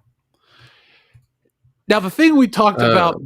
Apparently, Joseph Alito watched Candyman tonight. Good for you, buddy. I hope it was everything you hoped for. It wasn't. Well, my cousin from LA watched it, and he told me he was, and I was like, oh, I was like, take, I was like, good. If you've seen the first one, I wanted to hear his opinion on the current one. He told me it's like, yeah, it was really, it was kind of woke, and they didn't match up the lore with what they were trying to do with this one, and didn't make sense according to him. So I haven't watched it yet. If our patrons want me to do a review of it, I can, but it'll only sit there. So I don't know if you guys want me to or not. It'll have to go up to a vote. Flaming TP, we'll get you some ooh-yes, don't worry. Now, the sad thing, Kendo, are you back? No, you are not. So while Kendo is away, Nick, back. Oh, you're back. Okay, cool. I was going to bring up Halloween Kills, but we'll wait. Ooh. So Kendo, here's the bad news. Yeah, you know this. Vince McMahon, Bruce Pritchard will produce the revamped NXT. Oh God! Welcome to the Titanic, and we are all the band. Oh shit! Really? Oh yeah, dude. So yes, gentlemen. To the last song. Yeah. So Nick, NXT was this developmental brand that WWE had going, and it was really good when it was kind of like not. How would you describe it? It was like they're developmental. It was on the network. It was pretty good to watch. Triple H was in charge of the whole thing, and it was like old school wrestling. It wasn't the sports entertainment, if you will, that WWE sells us. Then when AEW came along, they took it off the network on Wednesday nights and put it live and started being a little bit more producey towards it and tried to give it like a Raw, SmackDown type of feel without actually trying. And then they moved it to Tuesdays because reasons. And then now Vince McMahon is going to pretty much just handle the day-to-day operations of NXT, and it's not going to be nearly what it used to be. It's going to suck. Now, the guy whose name makes me scared more than Vince is Bruce Pritchard, because I love Brucey. Love the podcast that he and Conrad put out. One of the many jokes that Kendo and I run with comes from the podcast, the Omaha Steak. Well, it's a Jericho thing, but they made that's fun a Jericho of it, right? thing. They started with probably Brucey, but yeah, no, it's a Jericho thing. But like the Batista's dick thing is something we fucking trot out every now and then. That came straight from the, we had a super chat on Tuesday. Somebody on Tuesday asked how big Batista's dick was. So, to Mary? Yeah. Mary was excited. They don't call him Drax the Destroyer for nothing. Oh, God. I don't even care about shit like that, but it's funny.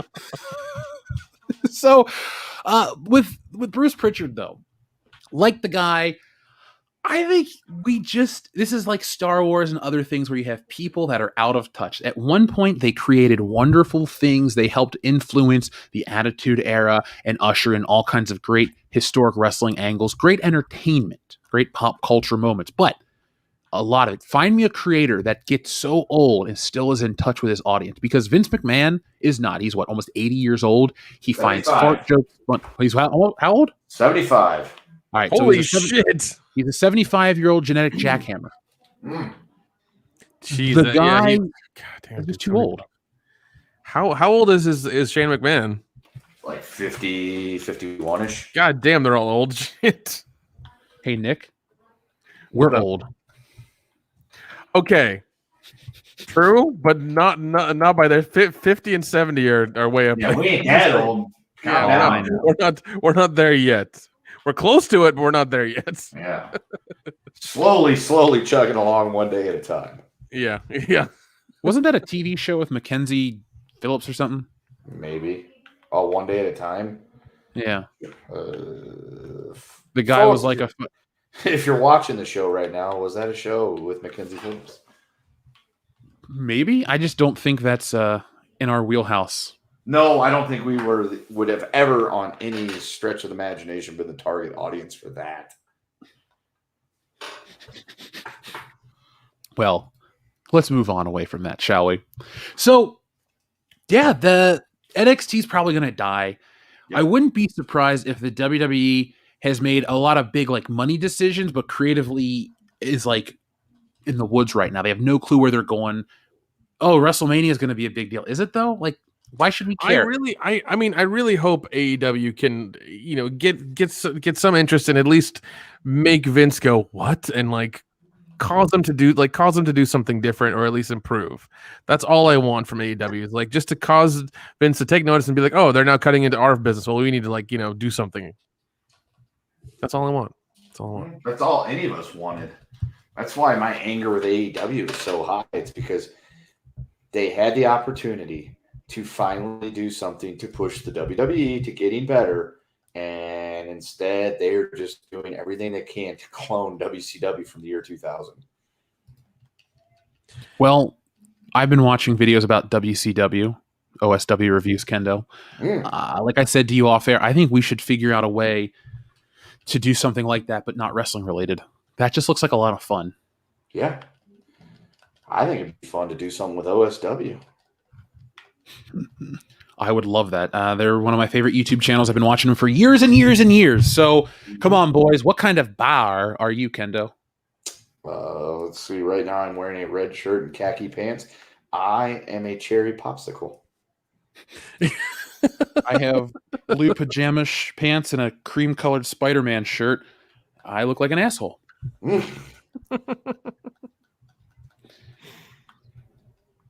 All right, so let's catch up with the audience, and then we will put this baby to bed. It seems like it's going to be a shorter show tonight, folks, so let's have fun while we're still here. And yes, Buffalo Jeff for president. Keep that rolling. We'll put that on a T-shirt. How's that sound? Oh, my God. So there are a couple Joe Rogan buttons I still haven't hit, so let's press this before we get to the light. Did you see that guy accidentally hit that moose with his car? No. Holy shit. Jamie, pull that video up. Oh my God, oh my God. Oh my God.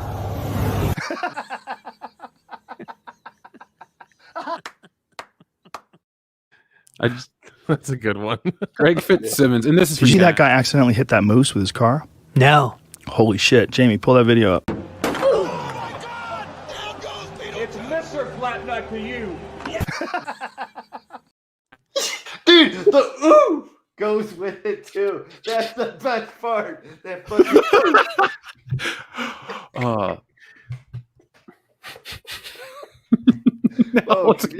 if you ever get a chance to watch that full video, just go to YouTube and look up Jeff Jarrett Beetlejuice, and you'll get the whole thing. And it never gets old. It never, ever gets old. Also, before I get to the super chats, I found a couple. I have a couple more wank titles. So, 9.5 wanks. Honey, Stop or My Mom Will Wank. Ooh. Hobbit, An Unexpected Wank. Nick, this is a horror classic. I Wank on Your Grave. And that's added to the title of things you need to make. All right, good. Jack the Giant Wanker. How to Wank Your Dragon. Who Wanked Roger Rabbit? Oh, God. Snow White and the Seven Wanks. So I Wanked an Axe Murderer. I'm surprised we didn't get How to Wank a Guy in 10 Days. I was waiting for that one. Or Wanker Man. The Legend of Ron Burgundy. So, up next, Doug Keller. Thank you very much. Oh, Darking Forever says, one has to go. Stone Cold, Hulk Hogan, The Rock, or Ric Flair. Woo!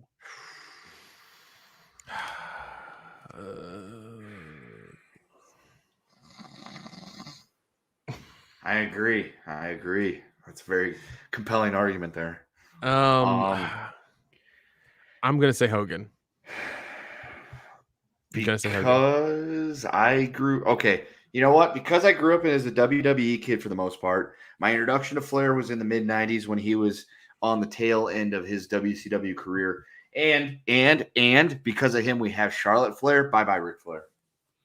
I'm going to go with Ric Flair because the argument or the point you made about when you started watching wrestling. My first Ric Flair experience was when he showed up the night after Survivor Series 2001 and bought Raw, and Vince owned SmackDown, and they were going to troll each other and all this shit for control of the WWF. That is my Ric Flair. Therefore, The Rock, Hulk Hogan, and Stone Cold Steve Austin will beat him, and Ric Flair's got to go. Sorry, Nate. Yeah. And see, that's a shame, too, because my first Ric Flair experience was him helping The Undertaker, my favorite wrestler, even as like a 7-year-old, beat Hulk Hogan at this Tuesday in Texas. And then, the 92 Rumble. So it's like I had positive Flair stuff as a kid, but then he just, disappeared and was just like, it's whatever. But I love his meltdowns on WCW. Yeah. Those were real life, moments when he was pissed at Bischoff. So Modalicious sends a very on-brand super chat about a film we rarely get to talk about. Let's see. Lumberg fucked her. Office Space. Lumberg fucked her. Yeah. Give me the O face. Oh. Yeah. You know what I'm talking about. That guy was fucking fun. Yes. Oh, I didn't get to tell you about this place I went to this weekend. So people think of California as this land of hippy-dippy bullshit. Yeah, it kind of is. But there was a place. It was a fucking private social club. On the bottom floor was a gun range that you could go to. All you had to do was buy your ammunition and you could fire the weapons that you wanted to. And they had tons of awesome shit. Then there was a fucking car showroom. And then you go upstairs to this awesome restaurant. And then there's a bar. The only problem is we didn't get to shoot guns because we drank. And so we couldn't, legally do that. But this place was awesome. So when you guys come out, we're going to go to Hot Rods and Handguns. Oh, okay. I thought you were going to talk about the Beverly Hills. I thought you were talking about the Beverly Hills Gun Club or something. I was like, all right. When the hell have I been to Beverly Hills? Look, Axel Foley. Listen, man. Last time I was there, you had a house and a pool and shit. Okay, I don't know what happened. This is my uncle's house, dude. Is your uncle in music? Yeah. All I'm saying is, last time Uncle I parked in Cracker. a car here, all this shit happened to it. Oh man, go put on a swimsuit. Goddammit, there's titties, there's beer, orange juice. Orange Get juice. your Go man put ass in this pool with me. Get your fucking. Axel, get out of the goddamn pool. All right, so up next we have our friend Primer who says off topic, but did you guys hear that Joe Exotic attempted murder conviction will be vacated on a technicality? Forbes released an article on it. What? He's getting out? I hope so. You know what's gonna happen? Netflix is gonna make a whole fucking documentary about that, and they're gonna do a reality show on him like real quick. Real fucking quick, man. I'll probably watch for the first half of the first season, and then I'll be like, okay, it's that's played true. out. That's true. Yeah, because he's gonna. I'm sure he's gonna do some like big thing, try to get money from people, and get his stuff back, going or whatever. But yeah, it's gonna be interesting to see what they do with that. So he's going to be remanded for resentencing. So the U.S. Court of Appeals vacates sentence for Tiger King Joe Exotic, orders resentencing. According to court documents, the judge affirmed Maldonado's passage's conviction, but has decided to vacate the sentence and remand for resentencing. So he's just going to get resentenced?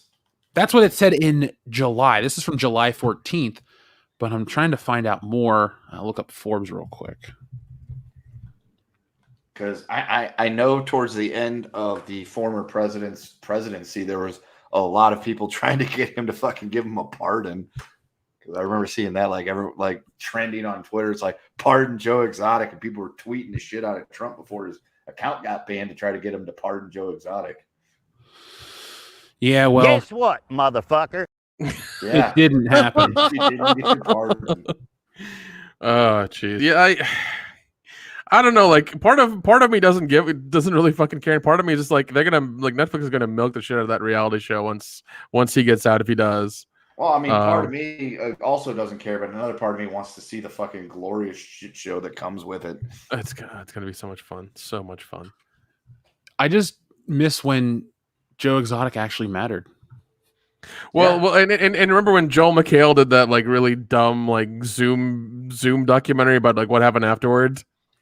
Yeah, that was like the COVID biggest story. Like everyone was stuck at home, and all we could care about was Joe Exotic, and I was one of those people. We watched every episode of Tiger King, and then like I think we even had a Joe Exotic mug and a T-shirt that somebody sent us, and then it all fell off. Oh, dude, it was the Baskin Robbins flavor of the month for the first month sardine of the oil, just like Don's shoes. Whoa. That's all anybody talked about for the first month of the COVID, and then and we were like we were stuck in watches churning through content that people talk about that stuff so quickly. Yeah, it lasted like a month, and after that, it was just like gone into the ether. It was done. Yeah. Oh wow! I should never leave my windows open. People screaming in the streets. Yeah. Yesterday in the alley, this guy was playing a really expensive guitar by himself with no amp. It was weird. That's California for you. Fucking California. Oh, Bruce. Jack White says you guys should do a Gundam live stream watching through the Gundam series, some of which you can find on Netflix. I wouldn't mind doing stuff like that on Twitch. Yeah, probably do that on Twitch. That seems like the place to go. Because you can show more on Twitch, right? Yeah. They're a little bit freer. They're not as restricting as YouTube is, as far as I know. I mean, they could change tomorrow. Who knows? Yeah. So. Apparently, there's chicks on there taking baths on Twitch. Oh, didn't that chick fill her bath water? And that was like, oh yeah, Belle Delphine. Well, no, there was a whole thing where girls were actually like in hot tubs and like little kiddie pools in bikinis. And every guy on Twitch was like, "That's not fair. You need to ban this." I'm just like, really? You're just mad because you don't have tits? That's all it is. Yeah. You're mad that you can't get in a hot tub and make a bunch of money because there's not a bunch of thirsty dudes watching you. Exactly. But not to the level that they're getting. Yeah, exactly.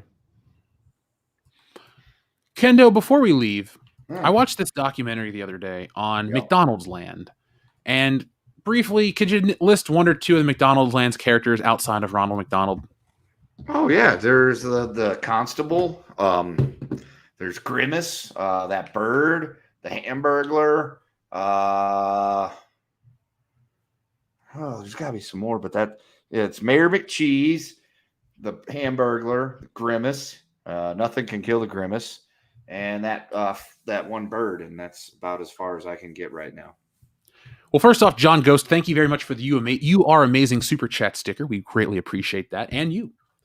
And why does YouTube use the pear? Does anyone know?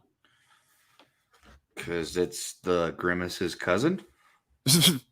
I mean, it kind of looks like that. The reason I asked you about the Grimace, though, they officially told us what Grimace is. Oh, God. Would you like to guess what Grimace is? I always thought it was like just this giant grape spice drop thing that just got too big.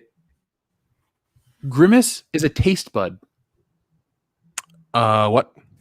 So, okay, I get it. So it's like when you get the Chicken McNuggets and you bite into that really gross, crispy part that's like not exactly chicken and it's probably beak, and you go, oh, you pull a Grimace on your face. There you go. I got it. That's the taste bud.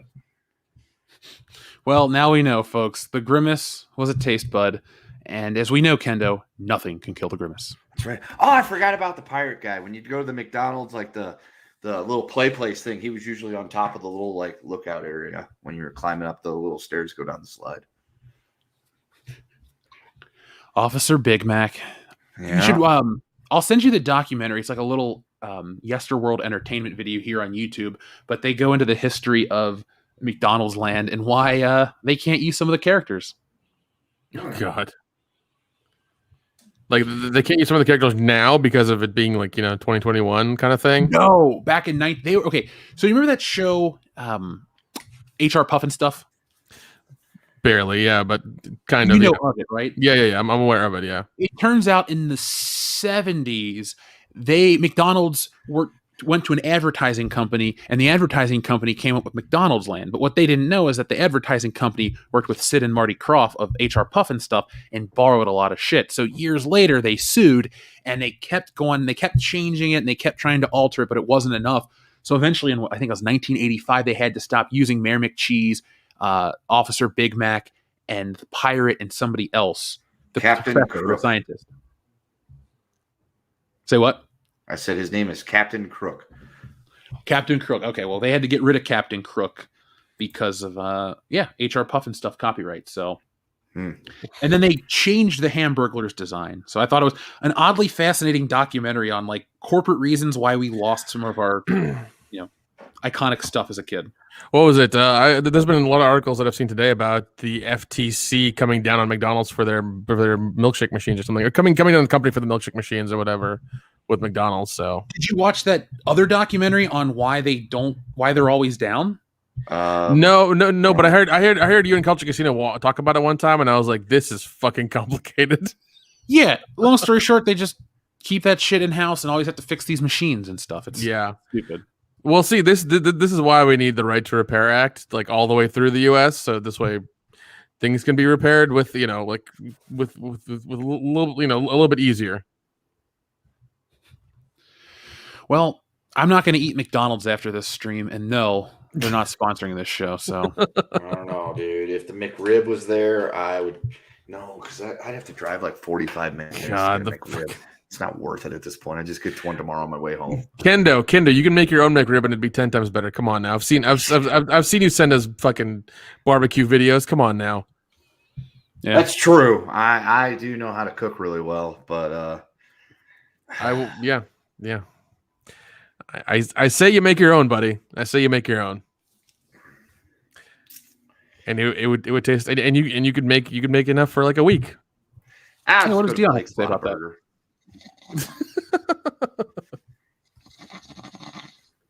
Yeah, still Dion agrees. So we might see the end of Disney and McDonald's in the same. Actually, no, they're going to be fine. Yeah, but to say I was like, I don't know. Look, these major American institutions, Disney will eventually make another mistake, and everyone will look and laugh, and I'm actually curious to see how the Scarlett Johansson stuff goes down, and I'm interested to see how the Shang-Chi is going to be this weekend, as well as Eternals in a few months. I'm actually a big Marvel fan, and I can't wait to see everything pan out. Right, guys? Aren't you huge fans? Yep. Mm-hmm. I'm more concerned with what do we think Dion's dreaming about right now?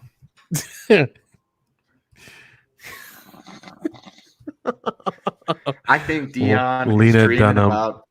I was gonna say Dion is dreaming about a 20-piece McNugget, and he's dipping it in Lena Dunham's sauce. We're gonna get a puke button next week since we don't have a puke button. Shut up! I mean, he might be.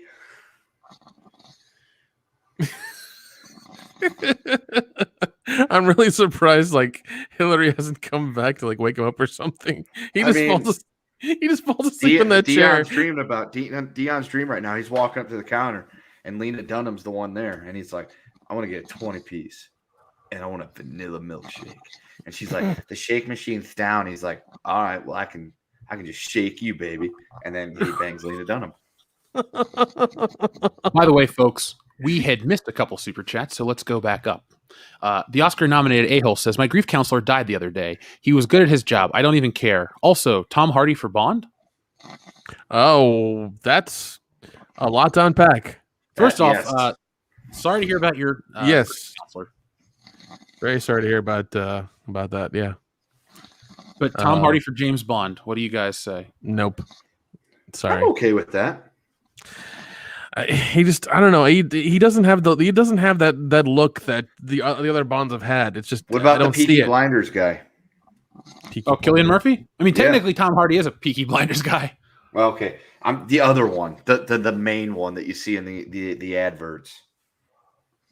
I could get behind. I don't want Cillian Murphy to play Bond. He's too little. Okay. He's cool. Thomas Shelby's a badass character, but he's not. He essentially plays James Bond because Shelby isn't just a criminal. He works for the government now and got all these women. He's cool. He's really cool, but it would be the same character. It's weird to think that he plays not necessarily a James Bond derivative, but if he played James Bond, he'd be playing a derivative version of Thomas Shelby in a way. So that's kind of why I'm against it. What if we get Carol Shelby? Yeah. I like that. I saw Shelby Cobra in person the other day. Oh, nice. It was at that fucking gun range. My jaw dropped because it was beautiful. I was like, whoa, this looks awesome in person. And I'm not even a car enthusiast. I just like, nice things. Yeah, it's like that shit, man. That's it. Let's get Daniel Radcliffe as James Bond. Let's do that. No.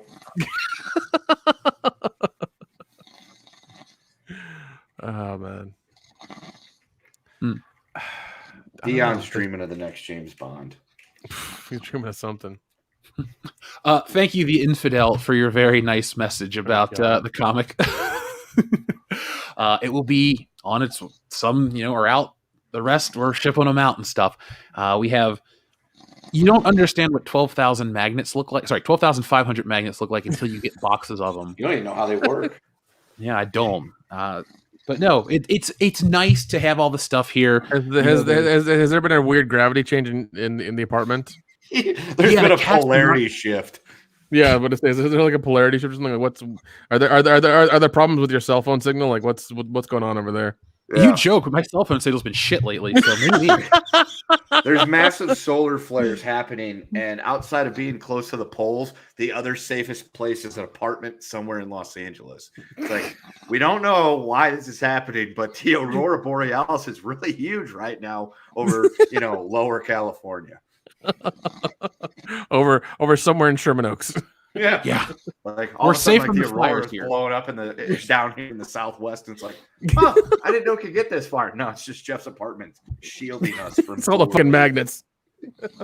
I want to thank all the backers of Stealing Solo. You're keeping me safe during the apocalypse. Right. Dude, my favorite thing out of the campaign still is the pillow that I had made.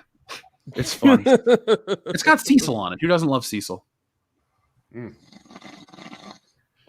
Apparently Dion.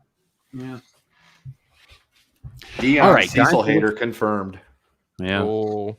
Cecil's a good friend, Dion. Show some goddamn even though Dion got to meet him in person. Apparently that wasn't enough. Maybe he rubbed him the wrong way or didn't rub him the right way. But yeah, there you go. He didn't. He rubbed his rhubarb, and you never rub. That's rhubarb. Yeah, that's Cecil for you. Go figure. Kendo, I had Batman on the other yesterday, and it still holds up. That is oh my god! Like I was watching the part in the chemical plant where the Batmobile drives in and just lays waste to everything. Yep. And I'm just sitting there like, man, I know Batman just blew up a whole building of people, but I don't give a shit. This is awesome. And if anyone goes, nobody dies in that movie. They just get big boo-boos.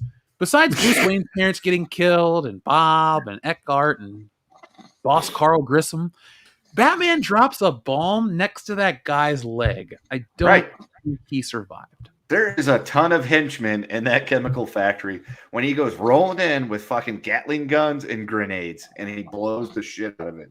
What do you think happened to all those people? What happened to the innocent people that were still in there?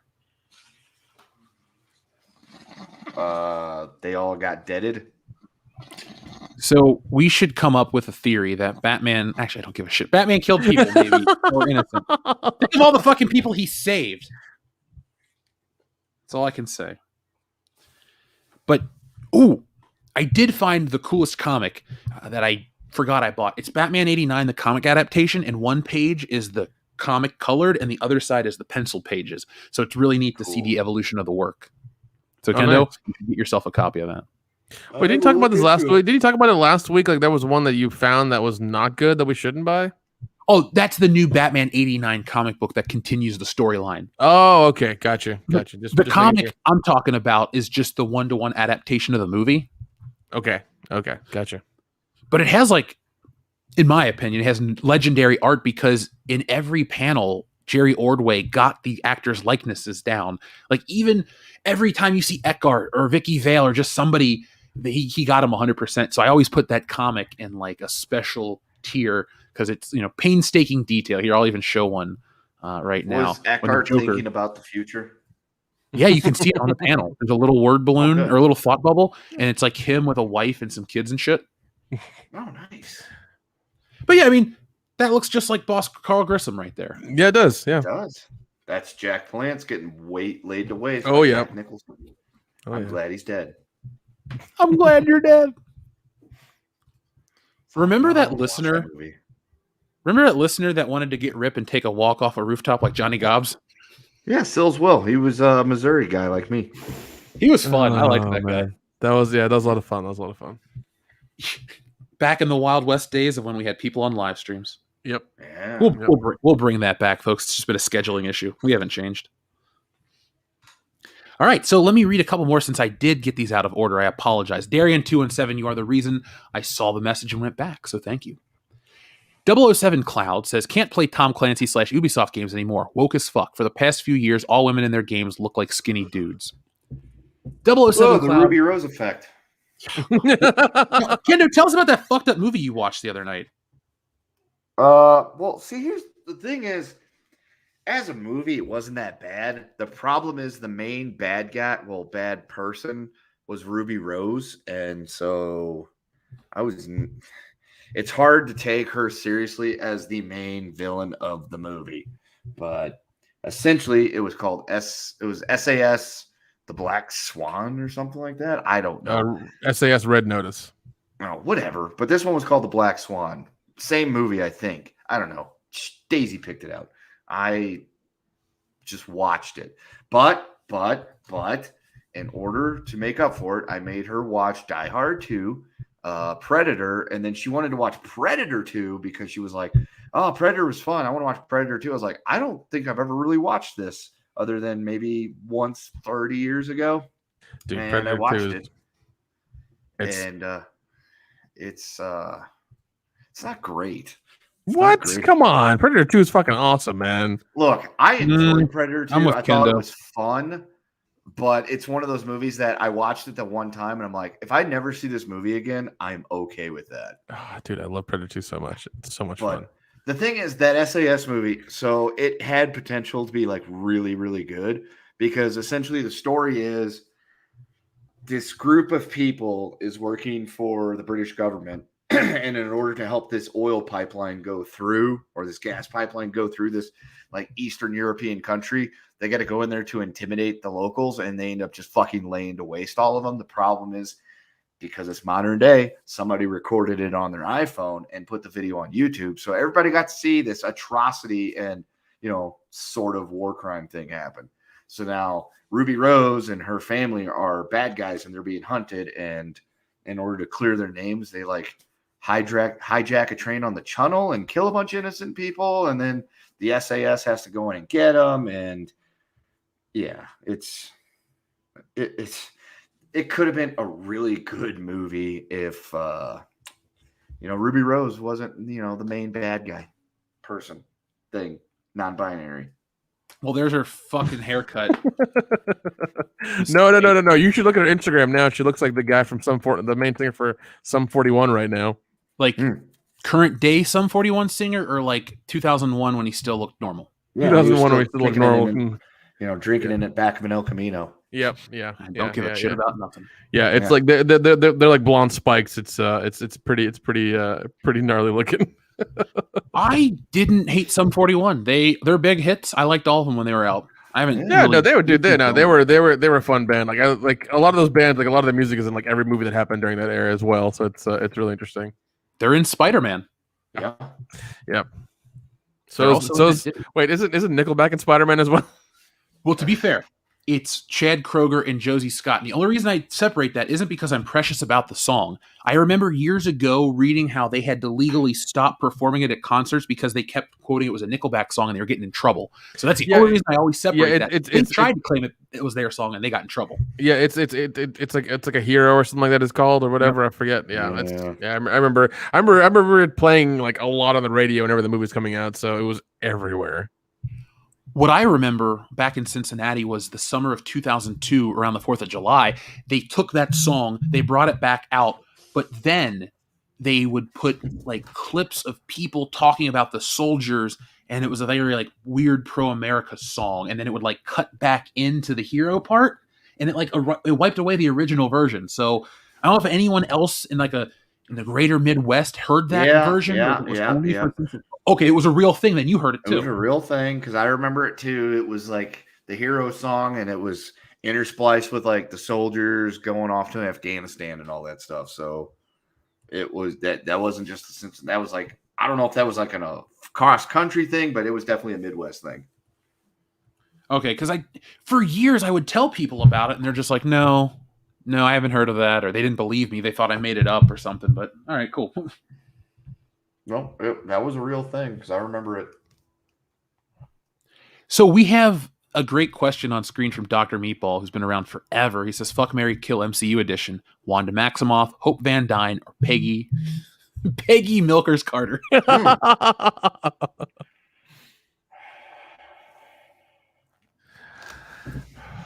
Wait.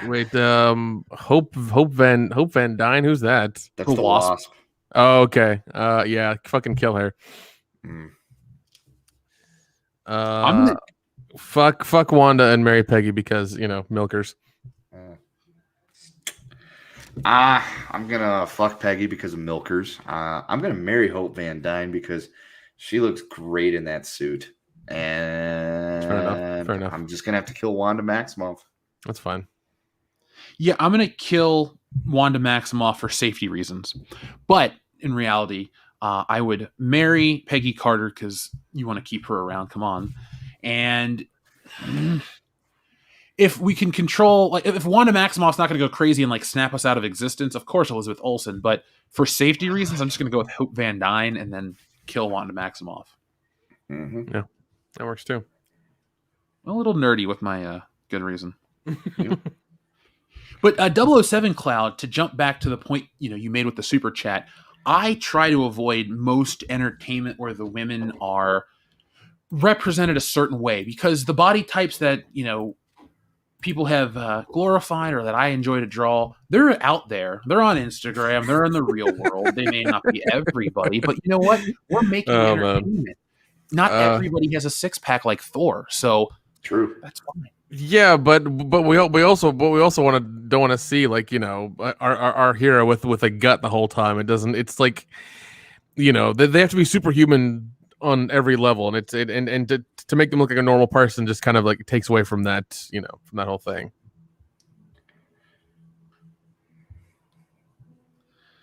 So I go out of the way to do super feminine, and luckily people like that. So folks, be on the lookout. No stick ladies here. Yeah, if you follow Jeff on Instagram, which I highly suggest you do, every now and again he'll do a dump of like sketches he does, and they're always like naked ladies with big tits. Like, I hate to say, the naked ladies with big tits have been retired.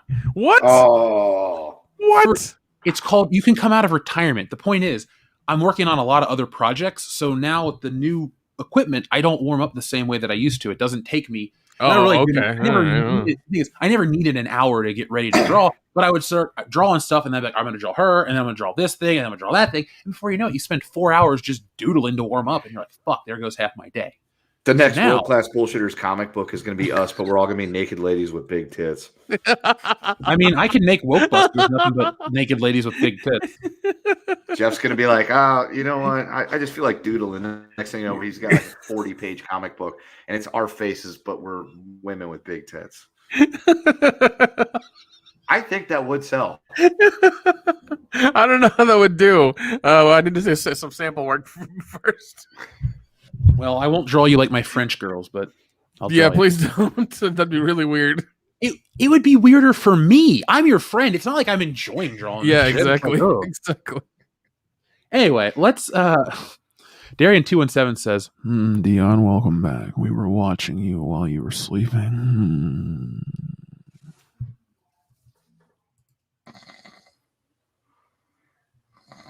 I guess he's not awake. Phase him. WTF viewer says the X-rated World Class Bullshitters by My Black Ass Productions. We should start a production company called My Black Ass Productions. Hey, as long as we get at a movie a year, we'll be ahead of Michael J. White, so it's fine. Yeah, and they'll be better than Jordan I'm still waiting for his like cowboy like 70s thing that he was doing. I'm just like, we're waiting here, buddy. We're waiting. Like, I'd love to buy it whenever you got it ready. Sorry, I was just looking up something, and I was laughing at something else. Anyway, moving on. I have an attention span. Darian217, thank you.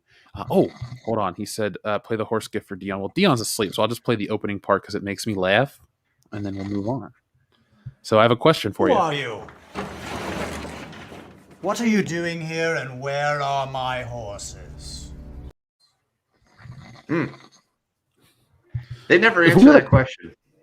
I got a great idea, guys, for Party Boob. Hold on. Party Boob! What you do is we have a song that starts out that, and then it's just a dance mix of Dion snores. I think it'll be huge in Europe. Dion snoring to a fucking like house music beat. I'm sure if we got some clean audio of him snoring, we could give it to somebody and they could make it into like, really awesome, like, fucking EDM thing or whatever. I don't know, dude. Turn on his snoring right now. Let's see if it works. I can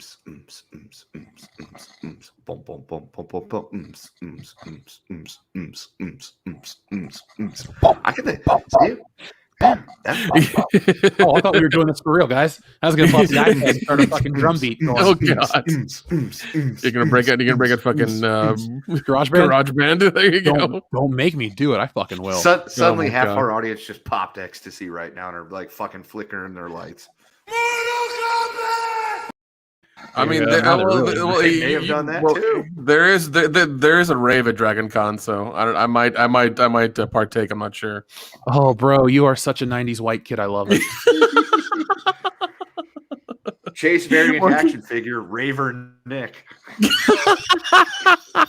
Your arms just have glow sticks and the wrists spin. I love it. That would be funny as shit, man. That'd be funny as shit. Dude, we make it like the old style ones, like where they're like had a little button in the back and you'd push them, and it would just have like a really shitty like digitized like voice file. But every time you push Nick, it's just No. Yeah. You push it, and like the voice would say something I would say, but Kendo would say it. Yeah. Hey, Kendo, speaking of pressing buttons, do you remember even though you weren't necessarily the biggest Power Rangers kid or even a fan, do you remember these figures with the their heads where they would flip? Yeah, I have a Red Ranger one somewhere. So this is the new one, but the only reason I bring it up, it's new because remember how you would flip his head and press his belt and then it would change? Yeah. Now you press the back and his head changes to Billy. But the only reason I bring it up is you can press the button twice and it re-changes. So they finally found a way to improve on the original as it gets stuck. Oh, nice. Yes, as it gets stuck. As you say that. Fuck this toy. God damn it, Billy. You had one job. Oh shit, Wolverine's down here. Did Billy kill Wolverine? No, Wolverine's cool though. See, he's just chilling here looking badass. There you go. Wolverine's my second favorite Marvel character. I can officially confirm that. All right, so we have a few more super chats, and then we're gonna put this baby to bed. Jack White says, Jeff, did you see the article that confirmed that One Piece is in its final stage? I did not. This is over 1,000 chapters, right? And okay, so in August 2019, Oda said that it will end between 2024 and 2025. Is there more news? You got to send me a link to that, because even though I've never caught up, and let's be honest with myself, I probably won't be able to catch up on a book that's this 1,000 chapters in. But when it ends, it's a big deal. It's like MASH, I don't know how many people watch MASH. They took the J.J. Abrams approach. They're just trying to find an ending for like 1,000 chapters. Like, all right, we finally found a good one, and we're going to end it soon.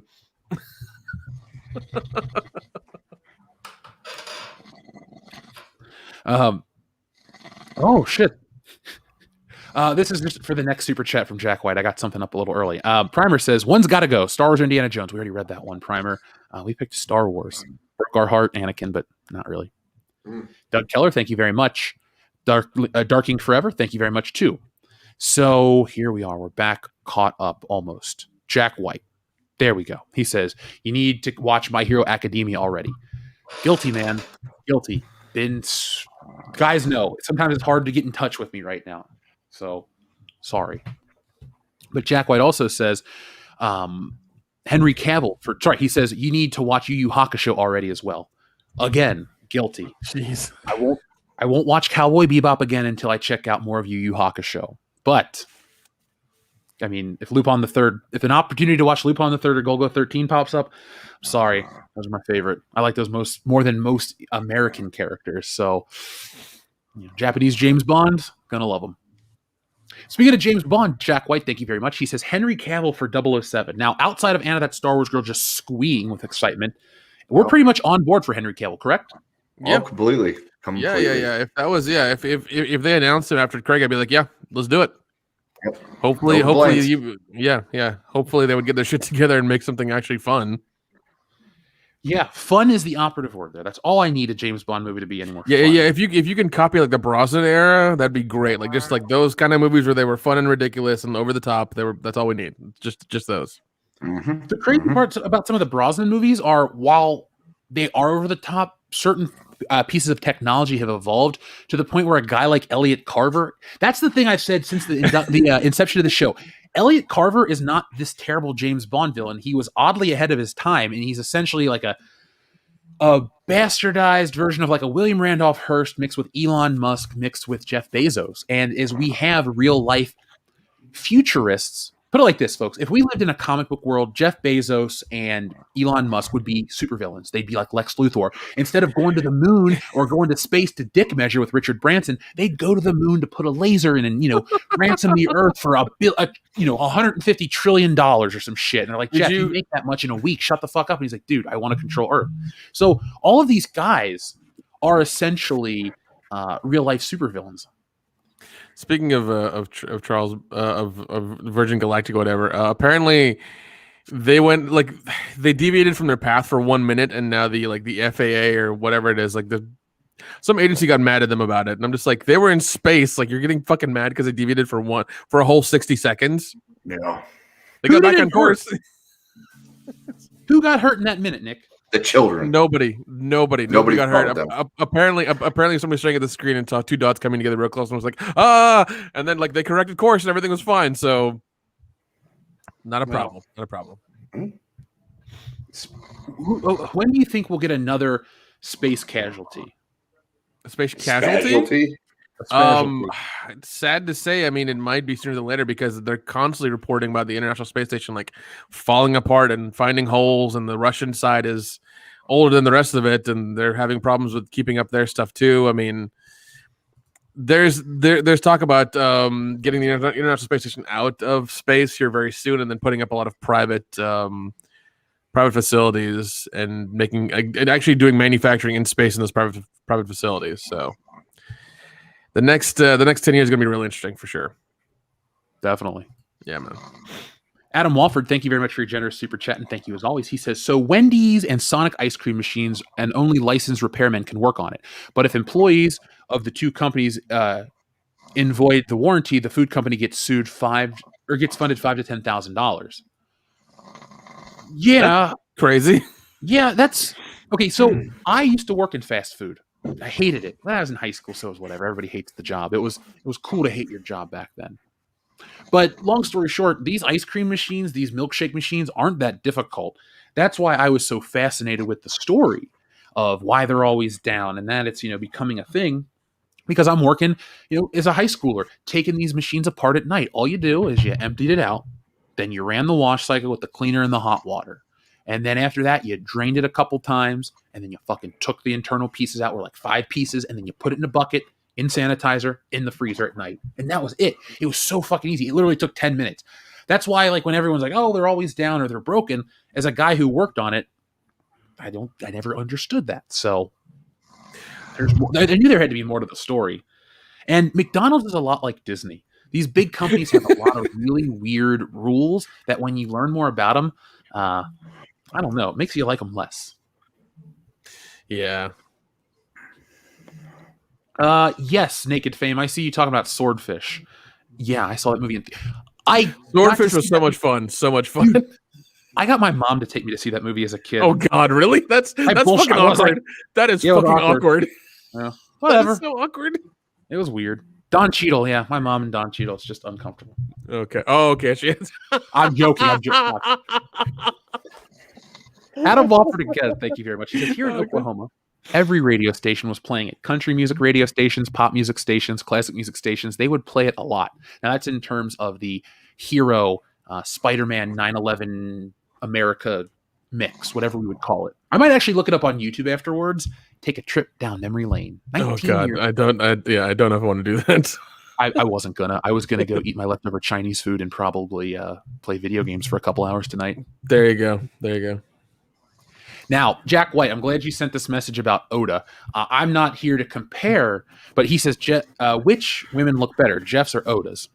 Now, one thing you're going to learn about, I don't want to butcher his name, Ichiro Oda, is the fact that we both like to draw voluptuous women. Now, I am working my way up in the field. People know me. People have backed the book, but I'm not at One Piece level yet. We'll get there. When it comes to drawing women, I always feel that I have two trains of thought. Less is more and more is more. Less clothing and more boobs. And so does Oda. So you guys want to see this real quick? Yeah, man. This is on CBR. This artist has a formula for how to draw women. So when it comes to art, the only way to get good is with old-fashioned trial and error, which I agree with. The creator of One Piece learned this lesson the hard way, but Ichiro Oda has adjusted in all these years how he has spent overseeing the Straw Hats. In fact, it seems the artist has found a few shortcuts which help him meet deadlines, but other fans are not happy with some of those aids. After all, Oda uses a rather controversial shortcut to draw women, and even longtime fans may be surprised to learn how the artist does it. Now, I'm learning it now, and I just like it more. As noted by Kotaku, Oda once answered a question about how he draws One Piece heroines always like Robin after fans asked him. Here's the artist, and he got real about it, and there's the formula right there. I don't read kanji. I see the letters BS, so clearly this is good. That's funny. This is how Oda draws. That is hilarious, man. Oh my God. Now here's a finished piece right here. Clearly, he's a fan of Fujiko Mine, and you move down here. And so the women's proportions are 3 circles and 1 X. Please think and draw this way, the artist wrote. That's funny. Here's my issue with people. If you can get offended over a drawing, get the fuck out. Like, seriously, it's a drawing of tits. Either you got them or you don't. If you're insecure about a cartoon, talk to somebody. They're mental professionals out there who can help you with your fucking problem. And also, there are people who can remove that stick from your ass too. So, that's always a thing. I think they have surgeries for that. So that, Jack White, was a long answer. I think Oda draws great women. I just enjoy drawing them. So I have one on this cover I'm working on. When the cover's done, I'll put it on Instagram. You can check it out. Inking is the process that takes the longest, but it's also where I find my style the most. Jack White says, Oda says he has the final panel of One Piece all planned out. Well, he's ahead of me on Woke Buster. Actually, no, I already had the final page of that planned out too. So we're on the same page. There you go. Literally. So, Nick, Kendo, Dion, you're dead. He's out. He's out. I think Hillary's there, like getting him out of the chair or something. Like you can hear it in the background. So, Nick, is there anything you'd like to say before we put this baby to bed? Let's see. The movie I worked on from a Buckshot Productions, Mother Noose, the fairy tale one. It might be going for distribution here soon. Hopefully, we could really use your help if you guys could go to a Buckshot Productions YouTube channel and go check out their trailer. That would be great, because if you do that and do a thumbs up on the trailer, do a comment on there as well. That'd be wonderful, because that could help us out and hopefully give us some more clout and hopefully make the deal a little bit, a little better in our favor. And folks, besides it being a good, fun film that represents what we talk about, the whole narrative is now go out and create. Nick's been doing it for years. You want to talk about people got to go out and create their own shit? Nick's been doing it. And here's one last final plug. I'm in the movie, so if you need that extra push, support it. We're in it. Jeff makes sugar cookies in the movie. I do. Yeah. I stood in the background behind Nick while it was happening. So yeah. Kendo helped facilitate the filming of that. I fulfilled the Brian Williams role. I was there. Now, we're gonna see that man in a couple of weeks. Yeah. Oh, you are. Now, Kendo, is there anything you'd like to say before we go, besides your regular, and also pick a number? Big up Bruce Sexico and 11. Did you see that guy accidentally hit that moose with his car? No. Holy shit. Jamie, pull that video up. It's Mr. Flatnut to you. Yes. Yes. There we go. So, folks, I'm currently fulfilling the book. I will have a video on Saturday morning, and until the meantime, I'm going to go probably eat something and get some rest. Unlike Dion, I can stay awake for the whole show. There you are. Oh, is he awake? Is he finally like out of his slumber? Nope. All right. So, from all of us here at World Class Bullshitters, thank you for watching. Be smart, be safe, be cool, but always be excellent to each other. .com/ooh. Nice shooting, son. What's your name? My name is Jeff.